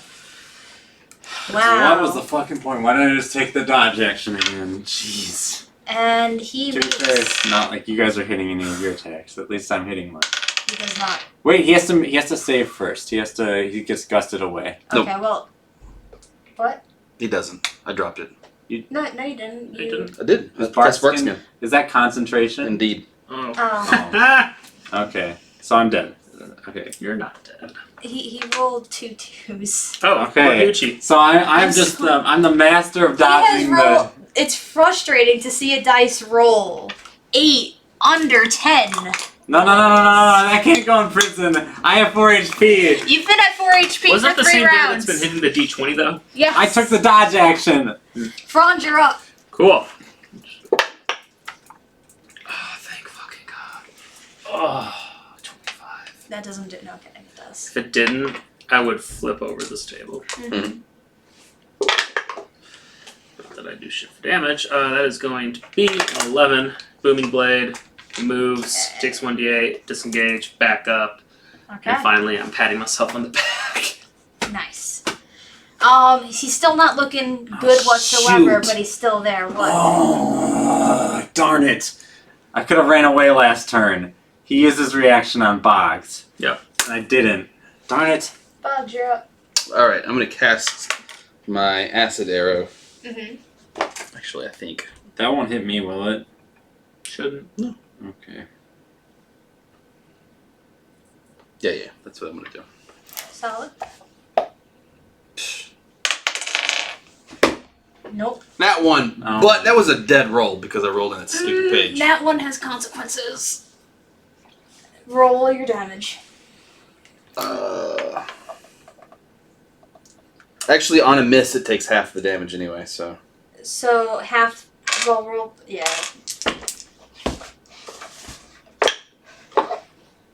5, Max takes 1 of those damage. Give him the 1. 7. Max, you're up. I take 1 damage? 1. Okay, I just was double checking because, like, yeah. Well, the So thing is, it's- like, I feel like the acid, like, does splash damage. Considering this, Right? that Sacred Flame did shit. Is he I'm gonna just- take 6 damage on his next turn? Disengage. No. Wait, Because he takes half of that oh, on a sorry. miss. But not until his next turn. Okay. I just slice down on him. Mm-hmm. That's gonna be a 19 to hit. Yep. Sorry, no, he takes it now. No damage next turn. He takes 11 damage. I mean, that does him anyway. So. Alright, so... I'm gonna say the 2 of you at the same time kill him. So the acid starts like seeping through and like exposes some sort of maybe like magical core, and I leap up and like with my 3 HP remaining, I jam in my longsword right into the core and then I ride the beast as it falls to the ground. Nice. So yeah, me as the DM, I forgot that it doesn't take resistance to non-magical weapons, so I just boosted his HP a little bit. So he was a bit beefier, but that was because he should have taken less in the beginning. Well, I mean, everything I do is magical. Right, but he doesn't have magical weapons, Just the machete. but you chose not to use them most of the time. All right, so I'm gonna. Well, yeah, because it does less damage. So Exactly. immediately after That was just so you could fight the specter, pretty much. Immediately after I fall down, I grab my ring of X-ray vision and I'm looking for that, like others of that thing, because I'm like, fuck, we can't take another one of these. This place is full of them, but they're sleeping. You don't know how they wake. Okay, listen, there's a lot more of these things. Yup. We should go. Yup.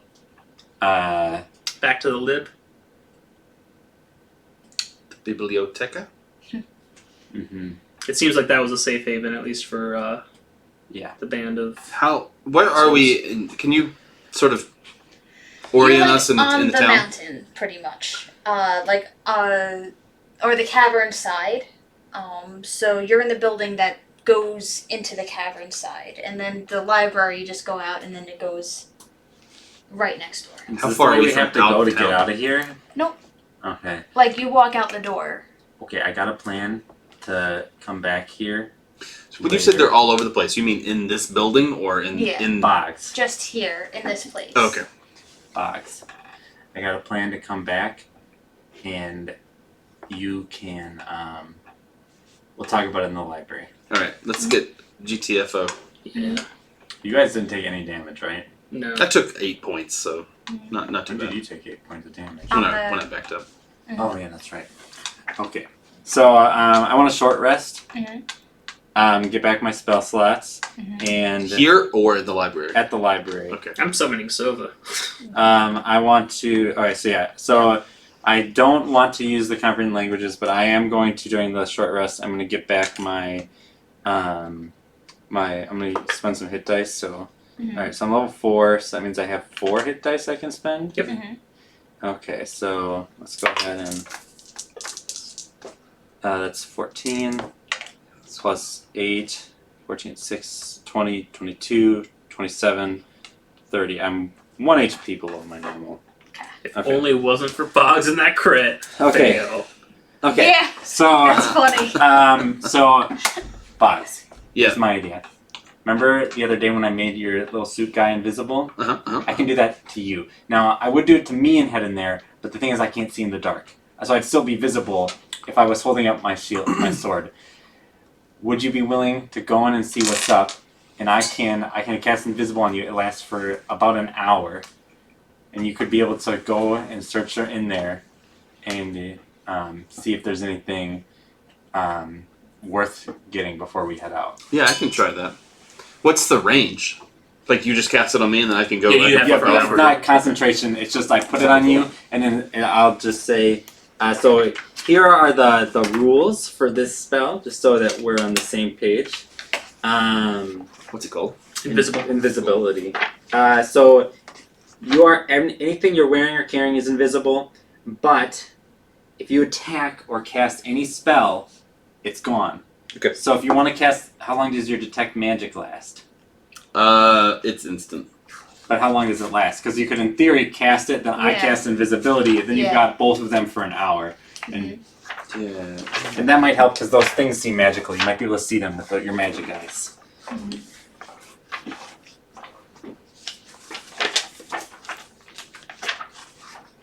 So many D's. 10 minutes. Okay. Well, 10 minutes of being able to see through magic eyes is better than nothing, right? If you're willing to use a spell slot. If you're out or whatever, it doesn't matter. No, I can do that. Okay.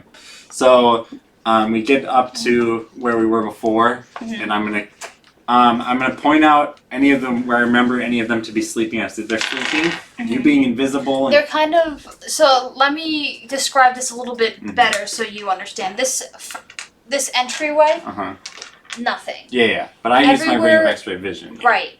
Everywhere else besides, like, literally the up until, like, because this is, like, the welcome chamber. Okay. And then the stairs is the first place where you see them. And, like, it's, like, them packed together creating the building itself. So he would have to walk on top of them in Yes. order to.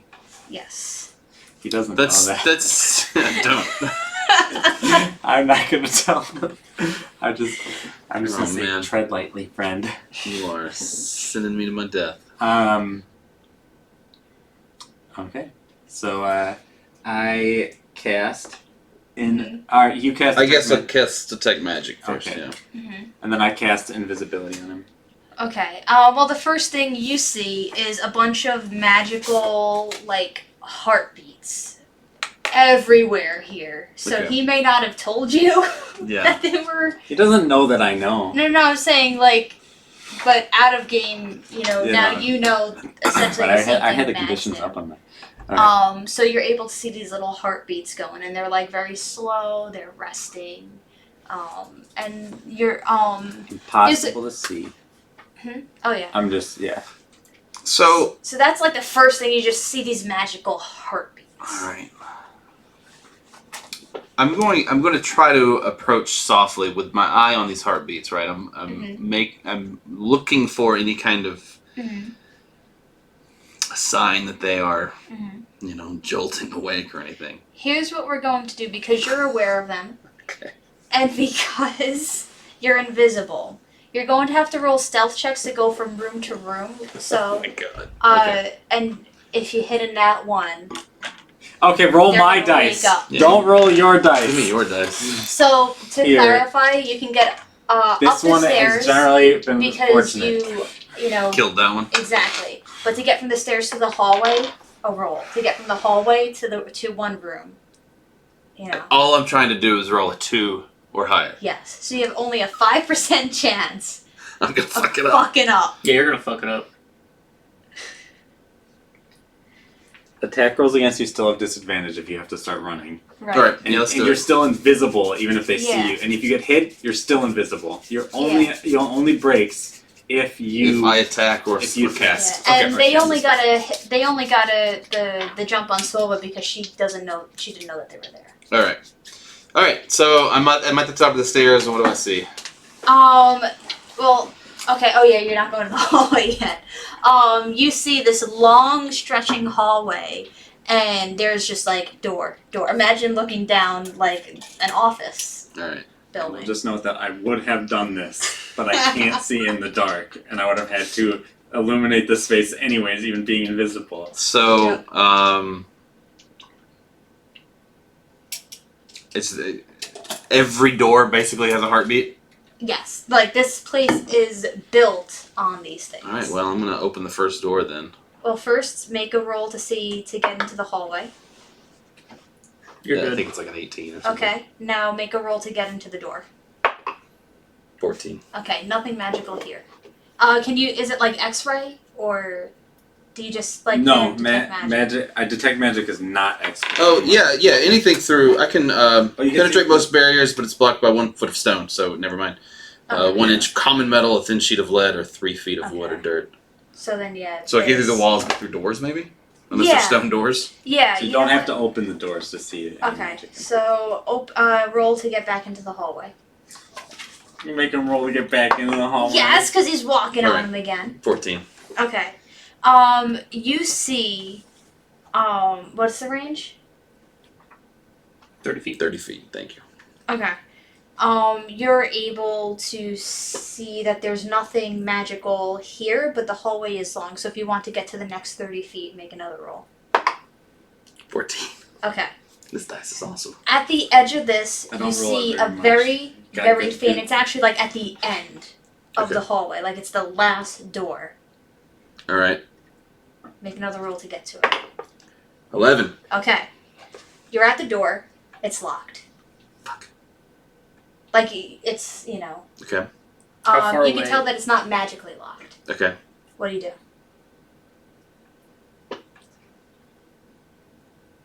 Remember all that I've taught you. I'm wondering if I could. Make an investigation check on the lock. Just Alright. to. That's a 7. Okay. What were you gonna say?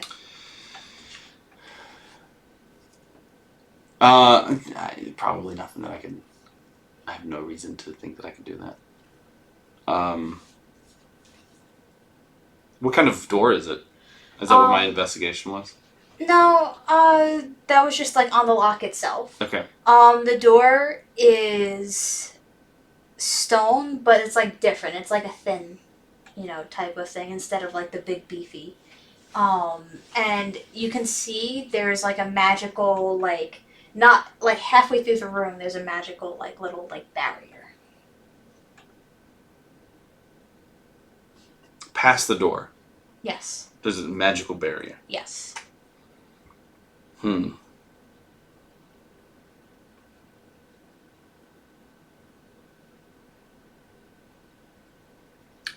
Can I try to force this lock without attacking it? You can try and pick it. I'll try to pick it. Okay. Roll a sleight of hand. What's that under? Dex. Okay. And you're not proficient in it, so. No, I'm not. Should have sent the rogue. Shit. I don't know what that was. Oh, it's a nat 20. Nice! Yeah. Alright, so 21. you're If you're nasty. here's what happens. If this is like the inner mechanism, you're like jingling it around and you don't actually pick it. You Just just like- you lobotomize it until it just falls Alright. off and you quickly catch it. Sweet. Because I was gonna make you have to do a dex check to catch it, but with a nat 20, you're able to it doesn't unlock, you just Them old locks, they're really susceptible to a ancient. basic raking attack. I mean it's ancient, it's not gonna hold I up. should have. There's a YouTuber called Lockpicking Lawyer. Oh. I should have you watch like 5 of his videos so you learn so much about how lockpicking works, and then I can incorporate it in my D&D games. Nice. Because you realize that some locks are really really easy to pick. Like a novice. can Anyway, really what do I just see jam in the this thing room? there. You see perfectly preserved texts on the other side of this barrier. How many minutes has it been? I would say 5. What, 10? Okay. Mhm. Can I roll? In theory, they should be glowing different colors so that he can tell what school of magic they are. Oh, Okay. yeah. Good point. Let me see. And mostly that's important because if it's fire magic or evocation magic or whatever, you're like, oh, that's a trap or whatever. But Abjuration. Oh, that doesn't tell me anything. Mm-hmm.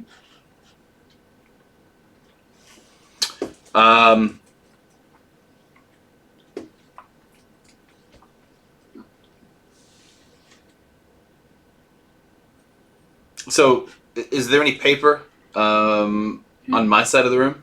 No, it's all on the other side. All on the other side of the room. Mhm. Is there anything on my side of the room?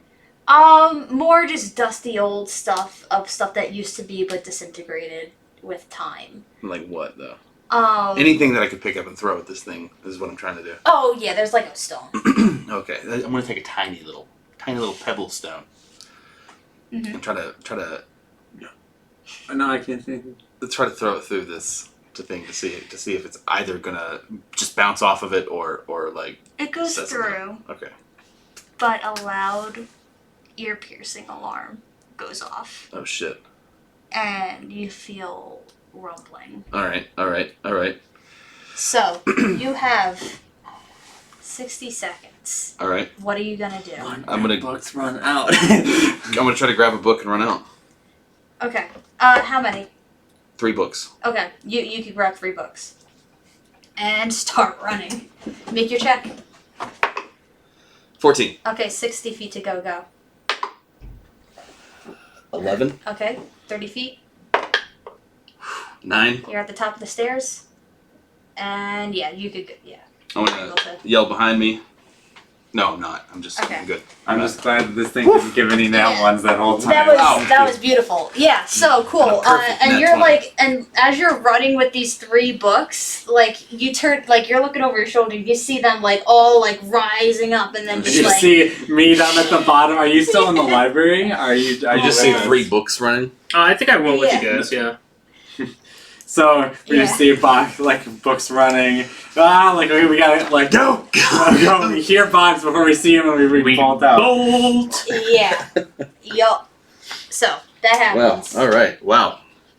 Awesome. Okay, That was it's fun. time for a Yeah. camping trip at the library. Let's go camp. Okay, so I want to. So 1 page is 1 minute. It specifically says that in comprehend languages because it wants you to really know that. Mhm. So before we go to bed, what I want to do is I want to have everything that we want to read Mhm. put in front of us. What I view as most important is the frame that I found. Wait, I'm trying to remember. Oh yes. Yes, like the armor thing, Mhm. your dagger, then the 3 pristine books, and then the other books that we had found. Yeah. Mhm. Basically just the kids. Is there anything I had- else we want to? I had I have old ass books. Was there any when you Okay, writing we'll on put the those orb thing? in the then? end with On the what? Yeah, When yeah. the orb So we'll put them after the professor's yes. books. encasement. All right, I'm gonna give you my orb encasement. Okay, that'll be the 3rd thing I checked then. Okay. So we'll do the 3 magic items, and then we'll do the 3 pristine I'm gonna books, burn the- and then we're gonna do anything that left over. if The we have old ass time. collection books. Wait, no, I Slash can always look at this stuff later as well. Mhm. Cool. So I take out soot and salt, and I cast comprehend languages for 1 hour. Nice. The frame. What does the arcane language on it say? So I'm going to describe this because, like, yes, you are going to get stuff, but I want to stress that, like, it's the literal thing. Yep. So it's very difficult, even Well, I like. learned how to say whatever words are on it. That is important. in the language. Okay, in that the- is important. Because that's what I'm really interested. Because I'm assuming that's like the keyword to make the dagger go or whatever. Okay. You learn that there's no special word for this dagger. Okay. We're on the Oh. frame right now. Where am I? But he was Yeah. The frame is knight. Literally, it says knight, angel, devil. Knight, angel, devil. That's the Sorry, frame. knight, angel, and devil. So I feel like that's important. Knight, angel, and devil. Set it down. Yeah. Dagger. Dagger. God, what? Oh yeah. Angel and Devil. I'm Yeah. verbalizing all of this. Okay, let me think of what it said because I wasn't thinking of like the literal things that it would say. Let me come back to that. But you still have angel and devil. You learn how to say it out loud. Okay. And what is the? Does anything happen when I say it out loud? The words? No, it Okay. does not. Let me think of what this would be categorized. It's worth noting that whatever it is, I have to be touching in order to read. Yeah, I'm trying to think of what the inscription. We can come back to it. It's fine.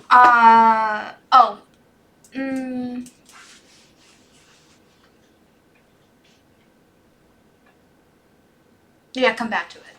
The frame? Yeah, no, the dagger, because the frame says knight, angel, and devil. Okay. And then And nothing happens when I say those. right. Alright. Anything with Boggs' thing? Yes, I. We'll just do that when he gets back, because it's his thing. Yeah. Cool. Alright, so now I'm going to start going through the first text, the pristine text. Okay. So Oh, I'm he's going. back. We can do the orb. Okay. Nice. I assume I might have to be making investigation checks for the, Mhm. for the books. For the orb, it says future I. And when I say that, does anything happen? Nope. Alright. But now you know the word for future, and I guess. Build vocabulary. I know. Harm angel, harm devil is what. Harm angel, harm devil. Alright. Yep. And does anything happen when I say those while holding the dagger? No. Okay. What was I gonna say? The pristine text. So there's a lot. It's like a full textbook. So Yep, if so I were I'm- to abstract the textbook, thank you, Tammy, for helping me practice that. I'm just being silly.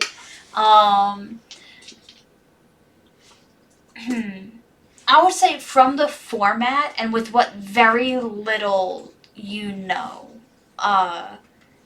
from like, but you're able to piece certain words together and then just kind of gather that these are texts talking about how to do magic. Okay. And these are specific. Like, imagine looking at the D&D spell book. And so there's spell books. All right. Yeah. So this is detailing different magical spells and stuff. And do I understand? Is this an instructional book, or is this more just descriptions of different magics? These are descriptions. You got like catalogs. Okay, this is more of a catalog, but we can learn some of the things magic can do from this next book. It's just all three of them are catalogs. All three of these Are they catalogs. like? And I can't learn how to cast anything from these. You could it'll say what sort of like components you need for it and what sort of like verbal somatic material. So you would know what sort of aspects go into these spells. Okay. These are literally the most dangerous things we could have in the overworld. Yeah. But okay. Yep. And then how much time have I used? I'd say you still have you could probably do 2 more things with this. Let's do the special collections books. That was Sure. the special collections. I'm in the library. Mm-hmm. One of the things, let's try to find some history books because you wanted to find those. I mean, let's look at while it's still time is ticking. Yeah. Let's do these 2 books. No, that's what I'm saying. I can Yeah. read the bindings and try Yeah. to find the histories Yeah. if that's what you're interested in. Yeah, so I'll do that before I look at the other books because the other books are coming with us. The library's not. I would say you're able to gather what sections the different things are. So if you want to mark down, history section. Oh yeah, right here. Cooking, This is yeah. where the history section is. That's all I care Yeah. about. And then I go back and now I'll look at the special collections books. Special collections. This roll a d4 because I want to see which possibility. Oh, what a roll. 2. Okay. With the 2, you're. I think it's cataloging. Once again, I'm gonna give you what the idea that you get, based on the very rudimentary understanding, but that you find the sigil, for, this certain word. And it means everything, nothing, and it's pronounced Fiorna just like you would up on the surface. So it's a word that has very ancient roots that you did not know of beforehand. And then the other thing is, you can tell that this was a place. I guess this is kind of This is a book that talks about the origins of everything, as far as they were able to document. And this was a place that was built by very high beings whom they worshipped, and they had regular contact with the beings at this place, or in the world as it existed all these years ago. Okay. And that's how everything was started, When you say everything, you mean as far as they know. Okay. Okay. Before this city, but you don't know how before this city. Okay. So that's what you would get with your hour of comprehend languages in here. And I would say you have, I don't know reading levels, but I think the basic 60 words in this language. If you encountered it, you would recognize the base. So. Okay. Well, I think these spell books are risky. Oh, they're too valuable. Oh, I We know. have some friends Well, we got over who not. might like these. Mm-hmm. I know that. Who might pay for these? Oh yeah, Oh, we're not no, just gonna this give them is to them. this is a literal treasure trove. Okay.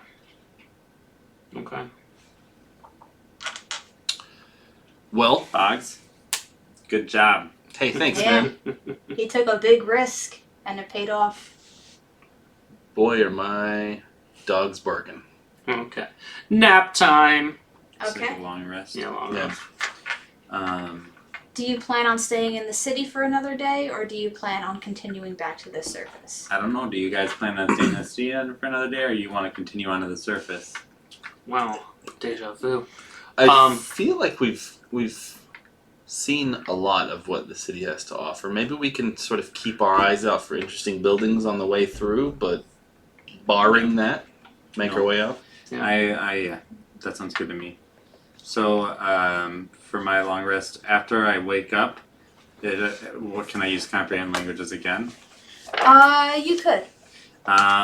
You don't have to give me this information now if you want Yes, to you message said it this to me, is- but I'm going to sit down with one of the pristine texts and try to read it more thoroughly.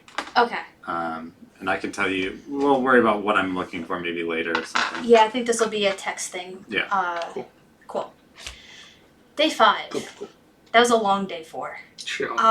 You leave the city behind you and you continue along the path the map dictates for you to go. You encounter a great chasm very much like the one you encountered at the start of your journey after the labyrinth.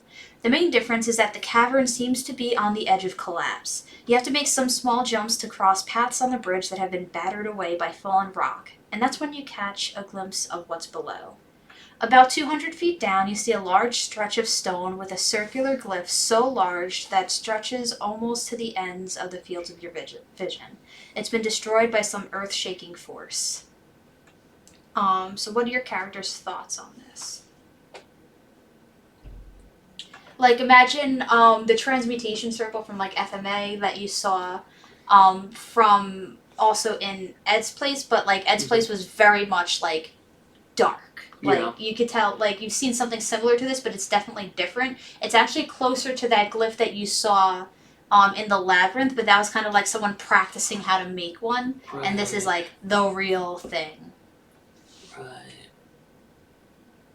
My thoughts are just, we are quite literally in an overhead right now.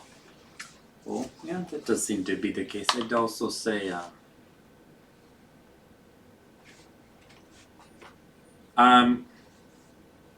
want to backtrack just a little bit. Mhm. When we were exiting the city, was there any place where I feel like I could commune with Silver Lady?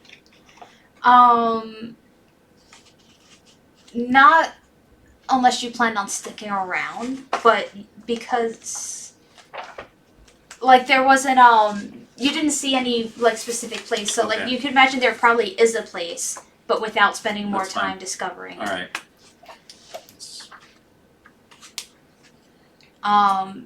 So what do you, that's what you see on day 5 as you The travel. transmutation circle thing. Do you try and accomplish anything that day? No. I mean, I could send Soba over there, but that's about it. Like, how far away is it from us? Like, you said it's 200 feet. 200 feet, yeah. Even then. I guess I'm gonna, like, sketch what it looks like. You, as you're sketching it, because you're spending time on it, you realize you've seen this sketch before. It's one of the things that Alethea wrote in her research notebook. What did she say about it? She calls it a great sigil. Okay. So, Hey, that sounds familiar. Found one! yep. Bugs, do you do any? Oh, sorry. No, I'll let you go. No, I'll let you go. Oh, I don't know exactly what I want to do. I was just should have started talking through I don't know it. either. Yeah, I don't know what I want to do either. Okay. And it's- I'm observing. So it's like 200 feet, chasm between us. Yeah, There's no way we can get over there. not really. Okay. What if, though? Uh-huh. Is there anything on the other side that I could thorn whip? I guess that would have thorns on it. You're gonna try to Indiana Jones this? I was considering it. Yeah, is there? It's like literally like a chasm. Like it's just like, you know how like Mufasa died off the side of the thing. Like there's nothing there. It's the wall, and then there's that, and there's the tree he dies under. Hmm. So So the tree's there. yes, Alright. if you wanted to, No, but it's alright. still out of range. All right. I can tell that there's an invisible wall here that I just cannot go through. I'm gonna use improved pack weapon to create a hang glide. No. I mean, this is DM talking, but as of right now, like you going down there won't affect anything. Yeah. All right, I won't go. Cool. I guess we're just gonna continue on. Continue on. As you near what feels like the tail end of your journey through the depths of Fiorna, you sometimes think you catch glimmers of sky, but when you look harder, those glimmers disappear. Your journey has given you much to reflect about, and although you have many quests above the surface, there's still plenty to discover down below. Boggs collapses again today, but this time he's unable to walk any further on his own, and is carried until you decide to rest on your 6th night. So question 1, what do you do to help Boggs that night? I'm gonna try to cast daylight again. Okay, so roll that d12. Ooh, I'm gonna look in the book because comprehend language is every day Oh, or any daylight spell. Okay, so I'm gonna say you captured. You use that. Roll a investigation check. That'll be at 11. Okay. It takes a while, but you're able to find something that says like sun. Okay. So, and you can tell that, like, you can't do it, but I'll let you roll with advantage asking your patron specifically, So is this like, the D- just this one time. Is this the D12? Yes. Alright. The highest was an 8, so. You can so you'll be fatigued tomorrow. Yep. So 1 level of exhaustion, which just means disadvantage on ability checks. Wow. So. But, So describe what happens. So instead of Boggs having level 2 exhaustion. No, it happens. Oh, I no. want you to describe what happens to us. Sorry. You watch Mags like studying this book furiously, and finally she finds something, and then suddenly she like shoves it away, and then she starts praying to her patron again, which you've seen a few times before. And she's a little worried because the last time it was radio silence. But then she actually begins to glow, and she is the the vessel of this spell. And you move towards her, and you just feel good, like for the first time in about a week. You finally felt rested. Cool. So instead of having level 2 exhaustion, where you would have even worse things, you're still at level 1 with just you both have disadvantage on ability checks. All right. But now. Lasts for an hour. The daylight spell. I'm getting all that. You know what? If you're doing that for an hour, Photosynthetic. I would say that's a lot of eatings for him. Oh, so you're fine. And Mags just has what level of exhaustion? I give you a mushroom. Nice. All right. Do you do anything to help Boggs? Bog seems pretty cool right now. Sounds good. I don't know exactly what I can give you. You want to smoke? I got brownies and an ounce of weed. No, I should play it pretty straight. Okay. No. Well, I guess for my D12 action of the day. I guess these rations. We've just been eating these rations. What I want to do is, because we kind of have like we've been coming out of a lot, and so we just kind of got squashed and came back. I think it's the second time I've resummoned Sova. Mm-hmm. So I'm still trying to figure out how this dynamic works. I kind of want to just like commune with Sova, I guess, and try to figure out like if she even knows where she came from or why she saved me that day. Okay, roll a d12. That's a 12. Nice. So she's not able to really talk to you, but sometimes you're able to like intuit what your pets like kind of are like looking for. And when you ask if like, you know, did you choose me, or, you know, am I, and she very pointedly like chose you. You have a sense that she was sent, she was created, like her soul was created from some higher being, and her purpose is to look after someone. Okay. And that someone she chose was you. Okay. So, just to understand the dynamic, she was created with a vague purpose, and then she filled in, like, you must protect blank, you fill in blank, and she chose me. Cool. Cool. Nice. That's what it said. Oh, I thought you were waving it. Yeah, I thought, I was Oh, like, no. People. No. Before you head out for the day, you consult the map and all come to the conclusion that you should be making it to the great stairs up to the surface today.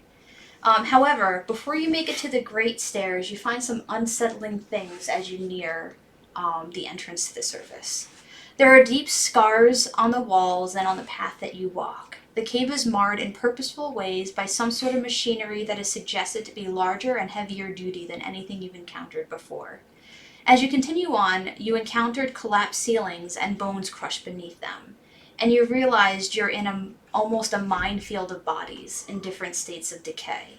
Most down to the skeletons and others that look like they have passed from this earth just weeks ago. But before the weight of these corpses can rain down on you, you see movement on the ground like a little ways away, and muffled sounds of distress. What do you do? Do these sounds of distress... Coming from a humanoid? Yeah, like, does it sound human? You can tell it's from like a human like I'm vocal going register. Okay. I think do a perception check with advantage because you're able to hear them. 12. Not bad. A 7 and 11. It's just. Yeah, it's Two not average the rolls. greatest. But it takes a little bit longer than it should.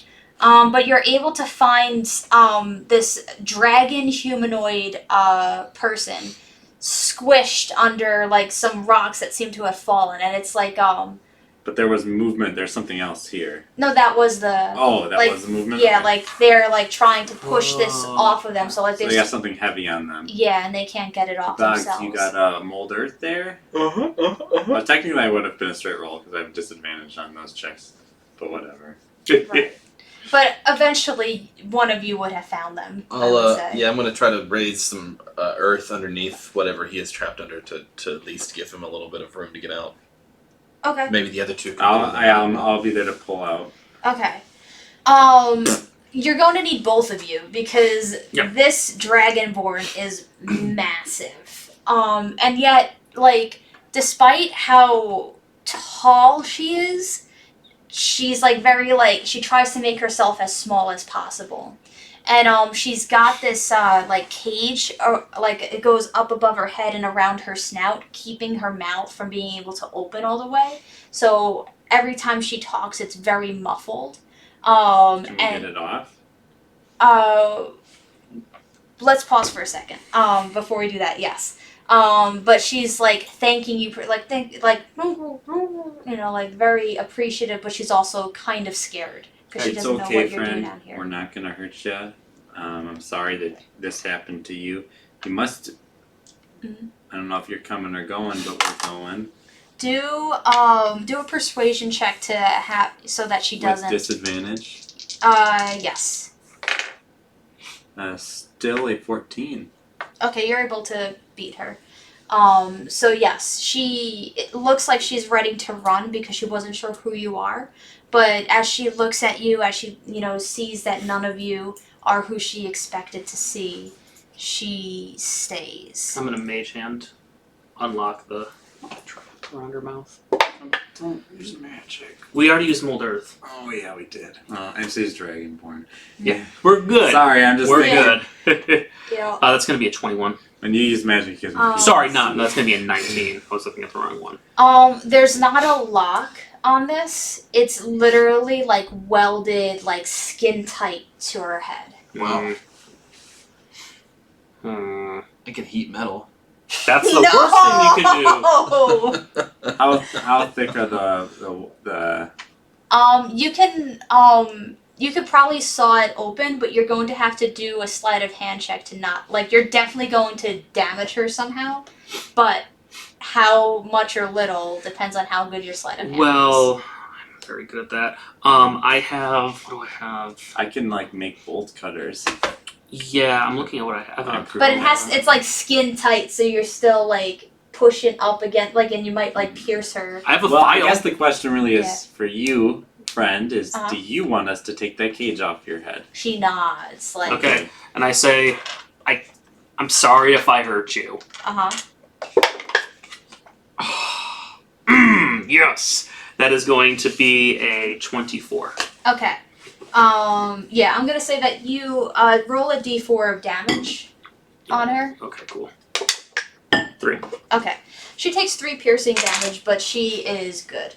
And she just scoops you up in her big dragon arms and gives you a big old hug. I hug her back. Nice. And she is crying. Like, she's trying not to, but, like, tears are just streaming down her face, and she's blown. She's like, I thought I was gonna die, and... It's all good. It's all good. I'm glad you're safe. Who are you? I'm Franz. I'll let them speak for themselves. Mags, and you? The name's Boggs. And she looks at you, you're not plant-based right now, are you? Do you have the hat? Do you... wait, you... I wouldn't have put the hat on. Okay, so she is looking at you, like, curiously, and she's squinting and going like this, and she finally nods. I'm used to it. I ignore it. And she kind of stands up a little bit, and she's not quite sure what she's allowed to do, pretty much. You could tell that there's a sort of, like, very unease, anxious air about her. And I didn't get to describing this, but she is barefoot, which is normal for... Actually, you wouldn't know whether or not it's normal for Dragonborns, because I don't think you've encountered enough to know. Can I make an insight check to see how much I'm familiar with Dragonborn as a race? I think you would have encountered some, so Yeah. do a nature, I think. Nature? Okay. That one. That is not a nat one. Oh, is it a 7? That's a Oh, no, 9. I'm looking at it far away. 12. 12. I don't think you really would know, genuinely. Um, But she's literally dressed in, like, rags. So- like, just a single, like, sheet that's dirty as shit. Sorry to be so straightforward there, but so who put that thing on your head, and who put you down here? And she pauses and she looks around and she's... Everything you ask her, she's going to take a long time to respond. But eventually she goes, my masters. Sorry, did we get the name? Do you want to serve your masters? I don't know. Are your What's your masters name? still around? What I mean is, do you have a choice? Like, okay, so there's like people who have masters who are like servants who are employed, get paid, do it for money. Then there's people who have masters who don't have a choice in the matter. Doesn't look like she has much of a choice. I'm asking. I don't know. Sorry, what was your name? I don't Don't know. know. That's okay, friend. Okay. Why are you? Do you know why you're down here? How'd you get down here? I ran What were you running from? my masters. Okay. Where are they? Do you know? I'm gonna talk normally, but Yeah, it's yeah, just because time crunch from the surface. Okay. Who are your masters? I don't know their names. What did they? Do you know what they look like?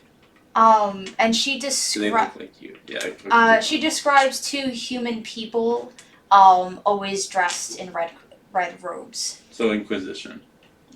She wouldn't know them as Listen, that. so what I'm gonna say is, No. I don't personally know these masters of yours, but Mhm. I know their ilk, and you're not gonna be seeing them again if I have any choice in that matter. She looks scared about that though, because you can gather that, like, while she's been, like, probably heavily abused under them, it's all she knows. Right. Mhm. So So freedom I'm is a gonna scary put my concept. hand on her shoulder, and I'm gonna changeling form into my natural changeling form with the huge scar across my face, and I'm gonna say they've done similar things to me. And she understands that because she's been around other people who have been affected by them and hurt and enslaved. But what she's more interested in is the fact that you changed. And she goes, you could do it too? And she, like, very excitedly transforms into a wolf. That's cool as hell. That is amazing. And there's, like, the dog happy panting and the tails But I wagging. will say, I think that your skills seem to be a little different than mine. I can, and then I'll turn into her. I can turn into people. I can't turn into animals so much. No, you're a bird. She's a bird. And He when you doesn't know what say he's talking bird, about. and she turns into a like a barn owl and perches on So, Your shoulder. do I get So the dual do I get the action. impression that this is a druid like Boggs? Well, you've never seen Boggs. But no. But like, is she casting magical spells, or is it like me, where it's like a racial thing? Like, you know what I mean? it's a spell. Okay. Because there are, I mean, she could be that Right. shifter, whatever race that's in the Unearthed Arcana. Well, friend, we know a place where you can be safe. Safe is not a word that she understands. Or actually, no, she would understand Yeah. safe because Yeah. she feels safe. Safe and far away from your masters. Yeah. Yeah. This is me more speaking. Like, is that really far away from the bastards? But we have some we know friends places. who are good at staying out of sight. She likes out of sight. Okay. And let's pause there because I feel like this is a good stopping point, and we are over time for Yeah. play. So thoughts on today's session? It was. I enjoyed it. I enjoyed myself. Fun. Yeah.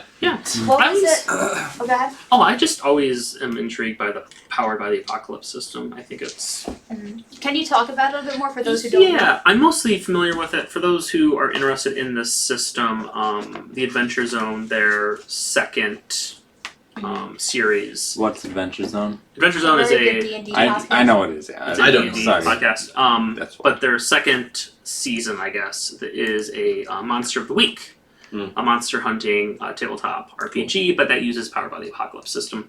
And what I really like about it is it's really up to the GM or the DM to really define what like an incomplete success is. But I like this idea of when because you have the 10 and above, you get to do exactly what you want to do. Mhm. What, 7 six- to 9. Yeah, 7 and so 6 and below, you completely biff it. But the incomplete success, or mixed success as they call it, is you kind of get to do what you want still, like exactly what you want, but it comes at a detriment. So you might take damage. So it's kind of like an extrapolation of, I feel like, what'll happen with like when we crit fail, except it's going to happen more frequently because you're most of the time going to be rolling like 7s, 8s, and 9s. Yeah. So it's a cool system. It's not a lot of dice rolling. It's literally only 2d6 actually, Yeah. as opposed to a d12. But I know you have a I love my D12s. Yeah. It's a cool system, and then there's different modifiers that might help you or be a detriment to you. But yeah, it's very similar. It's just everything's simplified to 2 dice. And that's how you do all of your checks. And it's more narrative based. So you really are saying, I'm going to do this. And your character does it unless you fail. Yeah. And like you even use combat with that sort of stuff, Yep. which I love the combat system in Powered by the Apocalypse with that, because it's all storytelling. Because when I say like, oh, how do you kill them, like that's when you say like the cool stuff. Mhm. But like you'll still do it even when you're doing a normal attack. So yeah, so instead of like when we were talking attacking the earth elemental, we would have, instead of being like, oh, I'm going to move up, I'm going to cast my booming blade, and then I'm going to disengage, you would say, no, my character is going to go up there, they're going to try to like sneak behind them and like shiv into their side, and then the GM will be like, okay, roll me a check, and then on a complete success you do it, on a mix you'd still do it, maybe they'll swipe at you or something, and yeah, it's... And then roll for damage too, or? You have your certain things will just do a set amount of I damage. see. And you do have modifiers, and you can imbue things with certain elements. Mhm. So you can they have magic in certain ones, like you can put magical things, but it can only have one thing, like Ned's Nerf, what do they call his gun? Not a Nerf gun, but I a forgot. Narf gun. Yeah, Narf gun. Yeah. Yeah, it's also like you're much more vulnerable, like especially in Monster of the Week, it works on a harm system, so you really don't have health like hit points. It's a very different system. It's cool. One day we should play Monster of the Week or something. Monster of the Week specifically has really cool like class and archetypes to play with. The mundane. Is it? I mean, essentially just one shots, or is it like a campaign of? You can do Yeah. either. It's Okay. it's just a I'm imagining mechanic based system to facilitate whatever you want to do. No, neat. It's very like Fiasco-esque, but Okay. But in the vein of that, because I use that because of pacing issues, I feel like if we tried to do every single thing along that way, like, Yeah. we still even took a little bit longer than I thought because of the one section that I allowed D&D rules, because Yep. it kind of needed D&D rules. Yep. If I just said, oh, you can accomplish one thing in this huge fucking city, Mhm. like, you wouldn't have encountered the sleeping giants, you wouldn't have Mhm. encountered the text, you would have said, like, oh, I go to the library and try and find this, and that's it. And that's one thing that D&D specifically, I think, struggles with is like how do you deal with large expanses of time where there isn't that kind of second to second like decision making or action. It's like you were walking down a path for a day. Like you would just have large expanse of travel. It's not hardship travel. It's not going to be a survival issue. It's just you're just walking. But yeah. Any other like comments on like D&D and pacing? How did you feel like this one was paced? Because in the beginning, I admit like it was kind of slow paced. Where even though we're technically getting through stuff faster in this story, still real life time passage and just what was going on and not going on. We spent like 15 minutes on 2 days where you literally just walked a path. Yeah, I think it would be interesting to see a system implemented in like. How are you going to spend an entire day in the city and breaking up at like breakfast, lunch, dinner in that sense? Because then you can like go and like for social things and there'd be like we were dealing with a very unfamiliar setting, so we kind of had like we couldn't just like okay, you go to the armory, you go to the library, I'll go to the government building, and we'll check on those things and then come back. We didn't really have that, so that was like so it felt like I was very much like in survival mode with different mechanics in a sense, which is cool. I mean. Got to do some fun. I learned some fun things. Maybe even just I want to have a conversation about like character knowledge versus player knowledge because we had a huge like thing in the library where we're all academics and we know how to find we know how to find stuff, but Frauds definitely has never been in a library. I think he would. Unless to steal something. No, he would in the sense that the orphanage would probably have a library, and that's why he went to the kids section. He knows what the kids section is. And he failed his role to check out in the word history, so none of that happened. But yeah, but like going to the ILL catalog. Yeah, and well, I think Eric mentioned this too, but like. Our conception of a library would probably be much different than what that library was. Yeah. You know, like collection of manuscripts copied over painstakingly by monks and like kept. It's not a public library for sure, right? They had a kids section. They had a kids section. I was just thinking of like the 90s with the old pull-out index cards. I was gonna. I was. Catalog. I was trying to be facetious and looking at like. Card catalogs and shit, and that was just I had the idea of looking at the ILL so that you could see like this vast network of underground cities. Go ahead. No, sorry, that was it. I was gonna say it was fun though. I'm trying to like make this campaign a little bit so that it limits player metagaming by accident, you know, because we can't help our knowledge to an extent. And so I'll try and describe things that happen instead of saying the spell name. And, you know, I described what the Dragonborn did without saying, hey, it's a druid Dragonborn. So... Which I think is completely fair, because Totally. my character especially would not know this information. I don't think my character would even know, like having seen it do the things do, because, you know, so far I haven't turned into anything. I'm curious why. Groggs is he doesn't know he can. Why would you think? I mean, like that's why I kind of asked if it was a racial thing or not. Like, yes, I know that maybe rules as written it can't be a racial thing, but like I'm trying to understand, like, because she's saying she's like me. It's like I'm trying to think what would my character do and perceive this rather than well, that's clearly a druid using shapeshift or change form or whatever. Yeah. Anything you want to pitch? I could think of a question in like a hot 30 seconds, but I don't have any talking points. No, I like that, and I'm actually like because I've been thinking about that because like I was thinking a lot about action economy the other day, and it's the way that rogues work is you move in, hit, and disengage, or many other things, but typically you don't want to be front center. So like There's times where it's just like my character's like, don't move me. I'm gonna be moving right back unless there's something that's gonna happen. Yeah. So I don't know. We can talk about action economy another day. I think that's always fun to talk about, but that's nitty gritty D&D. There was that one time that Bob was like, I'm just gonna Thorn Whip again, but it was the thing that was working. Yeah.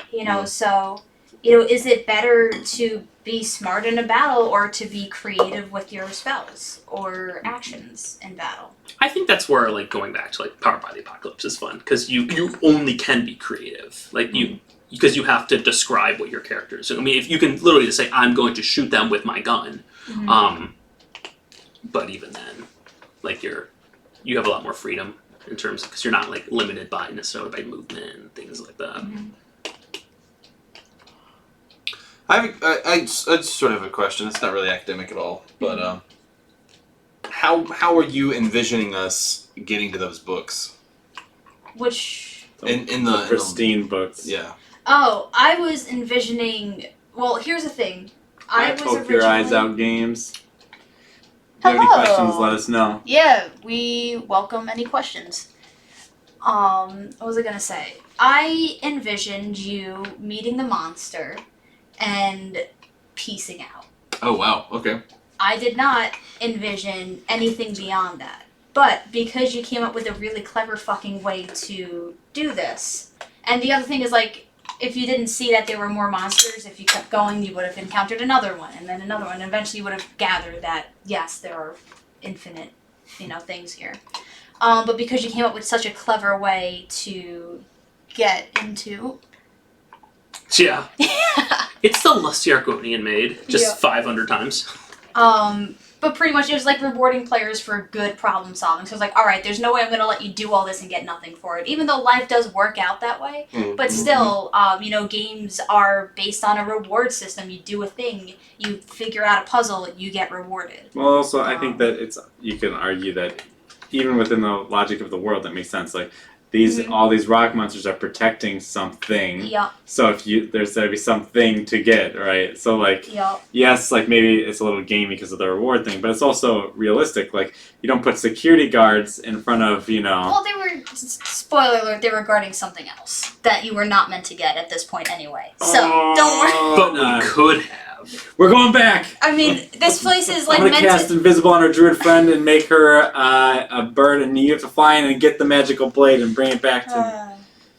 But, a lot of these places that I'm making are things for you to go back later when you're higher level, when you're able to slay a shitload of elementals. What's this? Once I reward players for opening books, right? Oh, no! Man, I should have done that. There was this one time. It's funny how libraries end up I don't mean for it to be that way, but I guess it's just the inherent academic the answers are in the libraries. I have to go to the library to get what I want. To the point where anytime my players who are not academics in my old campaign, whenever they would go to a place, they would go, oh, where's the library? Because that's where they found all the answers so far. So they started looking for the library. Yeah. Hopefully that broke over into the real world. I don't experience that so much with my players, but I generally have a little bit more of a tighter idea of what historically. So are we discussing the game I just? Yes, a D&D in bit, general too. but in general, and if you have any questions about D&D or gameplay or stuff like that, feel free to pitch them. Yeah. So in my worlds, books and stuff, they're just rare. Especially a middle-sized town does not have a library. Most people do not have books. Most people cannot read, and so to me, finding books is generally something that is that's not going to happen very much. So I guess I just don't worry about it with my players very much. If they were ever to be I want to find the library or whatever, I would I'd be there is no library, or something like that. Because that's the way that the real world worked back in those days. The only places that would have books, there would be a library, would be a monastery or something like that. Well, And they then, wouldn't do that. They were oh, where's the church? When I said it was too small of a town. yeah, and then they would have books, but they wouldn't be open to the public. That's true. Well, we always welcome ideas. Absolutely, yeah. We play. It's 2 to 5 total, and then Yeah, The and then last half 4:30 to 5 is discussion. And Roughly actually, the speaking last of half hour. speaking of ideas, like there's so many things from Lane's class that I really want to like throw in for like the Farmer Rebellion, because when you're taking a class on radical movements, how could you not have the clown army? No, I'm kidding. ooh. Yeah, you're missing out on a good class. Yeah, I just saw him. Lane's a good teacher. He did United We Read. Mhm. And Right. He that did is, yes. Overlight. The brigade thing. Like Mhm. Bridge Brigade. Yeah, like Yeah. Bridge Brigade, whatever the I don't thing think is. that's right, but yeah, Yeah. something like that. We do actually a lot of role play. Yes. Today was much more like trying to figure out how to like. It was much more like survival checky and more. We did a little bit of stuff in character, but for the most part, we were kind of like searching through stuff. But yeah, we do a lot of role play, and it's fun. Originally, and here's how things like change so easily in my campaign. Like originally, you weren't going to have to fight anything today. Originally, I was going to have everything from day 1 to day 7. I will. I love it. Day 1 to day 7 is just you going through stuff, and then you would have encountered and had to do probably combat on the surface. But then I was like, no, like I can't let them have the whole time with no combat using like the skills that they are given within this game system. So I wrote in the elementals, and then I wrote in more elementals. Yeah, good thing we didn't continue Then- fighting. Yeah. Yeah, it can be a little trickier because we have like a little too short of a time to play. Like, in my experience, I think, is my Tuesday night game is only about 2.5 to 3 hours as well. So it's like you ideally want to like hit like the 3.5 hour mark, because then it's like you're like likely to get a little bit of combat like every time at least. Mhm. But you can really seriously play D&D for 2 hours and not have any combat. But if you have a whole session where there's no combat, you feel like you might have done something wrong or something. Mhm. Who are you, Eyes? We'll What wait. to say? We're curious. Yeah. But yeah, someone with eyes on the screen can let me know when they answer. You go to the Milwaukee meetup. Nope. I do not. There's But a we lot- are at University of Wisconsin in Milwaukee. I don't know if you know that. Ooh, I do know Yeah. that at the cafe they occasionally do like intro to D&D nights. Oh. The last one was I think last Friday. Edward Flabber Jackson. I do not know Ward. that person. I don't know what Edward. I would recognize that name if I had ever seen it before. Yes. That is a hell of a name, sir. Yup. Yeah. But yeah, in the actually in the vein of like starting D&D, one of my I'm running this campaign with my coworkers because they wanted to play a campaign. Nobody wanted to really DM, so I was like, I'll do it, but I don't have time to write two, so we're gonna copy over, this one. And one of them went up to me and goes like, would you like want to get paid for DMing? And I was like, I mean, yeah, sure, why not? Why wouldn't I want to get paid to do something I love? And then he's like, well, what if we did like a D&D service? I was like, all right, bro. But like, I don't know. Like, as soon as he started talking about like the ins and outs of how a D&D business would run, suddenly I'm just like, I don't know how I feel about that. I have heard of people that have Yeah. paid DMs. Yeah, I think that's a common practice Oh. on like Roll20 and stuff like Yep. that. Like you can hire someone to be your DM. I think that it's interesting in two ways. Mhm. One, I think it's fine because like for a lot of people, they want to sit down and play like with their friends, and like getting someone to be like the person who's like on the asymmetrical side of things can kind of be a bummer. Mhm. Like, you want to kind of play together. So hiring somebody who's not within like the friend group, and it's like the five of us can like play all together, none of us have to DM. Mhm. But I also think that like a good DM has to do things that the players don't like sometimes, Mhm. right? Mm. Like, because in order to have the most amount of fun, sometimes you gotta have not fun. Mm. Like, that's just the way it is. But I feel like maybe like the market like dynamic would be like, well, if I didn't have fun this Don't we all? session, we're gonna find like a new DM. Do you know what I mean, or something like that? That wouldn't be cool. or Yeah. whatever. From Yeah, I what feel like you would have to. It would almost be like a contract length, right? Like, yeah, I'll be your DM for like 4 sessions. Yeah, I think Take it or leave it. Yeah, you can, from what I've read, it's really for people who want a very specific type of game at a certain level of quality. And also like the consistency. I think is probably the biggest part. If you have like a couple of your friends, you're going between DMs, and you want a really specific kind of game, but you want to play with each other.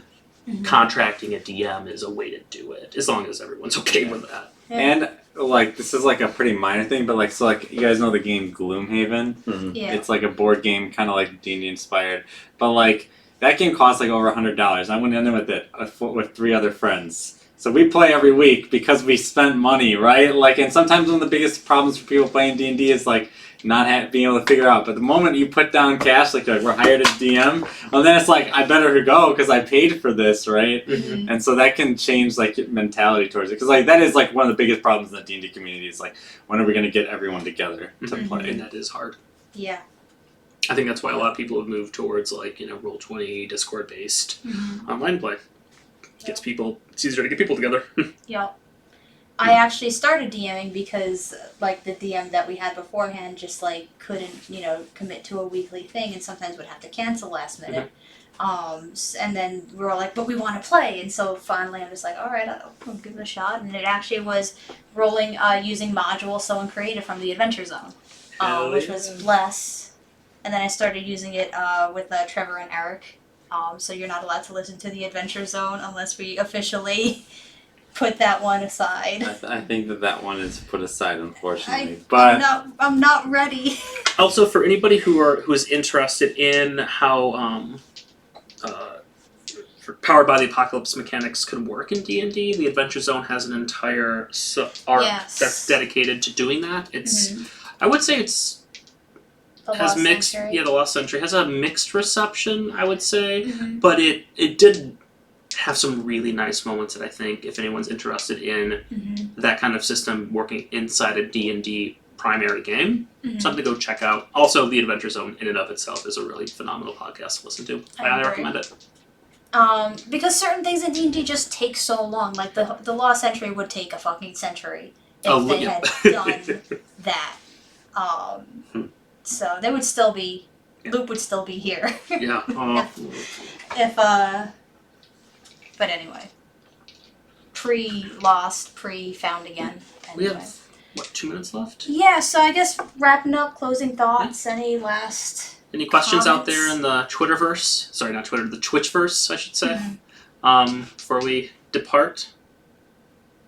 Oh well, We'll be back next week. And you can watch the VODs on Twitch still. Yes. We also have have it a podcast on Twitch, and then I also put these up on a podcast. I am 1 week behind, so last week is not up, and this week is currently not up. Really? I know. How dare I? While live, it's not it's up. 1 second podcast. If you go to podcasts.com and you search Doctors and Dungeon Masters all spelled out, then you'll be able to listen to all of the past sessions, because Twitch does not save all of our sessions because it's a shared stream and it only saves up to 30 videos at a time. Unless you pay or something or whatever, right? Well, and we're not doing that right Yes, now. no, we're not. I was just trying to wrap my head around it. Sorry. No, it's all good. But yeah, hopefully you'll be able to, join us a little bit earlier and see all the fun stuff. But thank you for joining us for any part of the stream. Yeah. And we shall see you next week. Bye, everybody. Bye, everyone. Goodbye.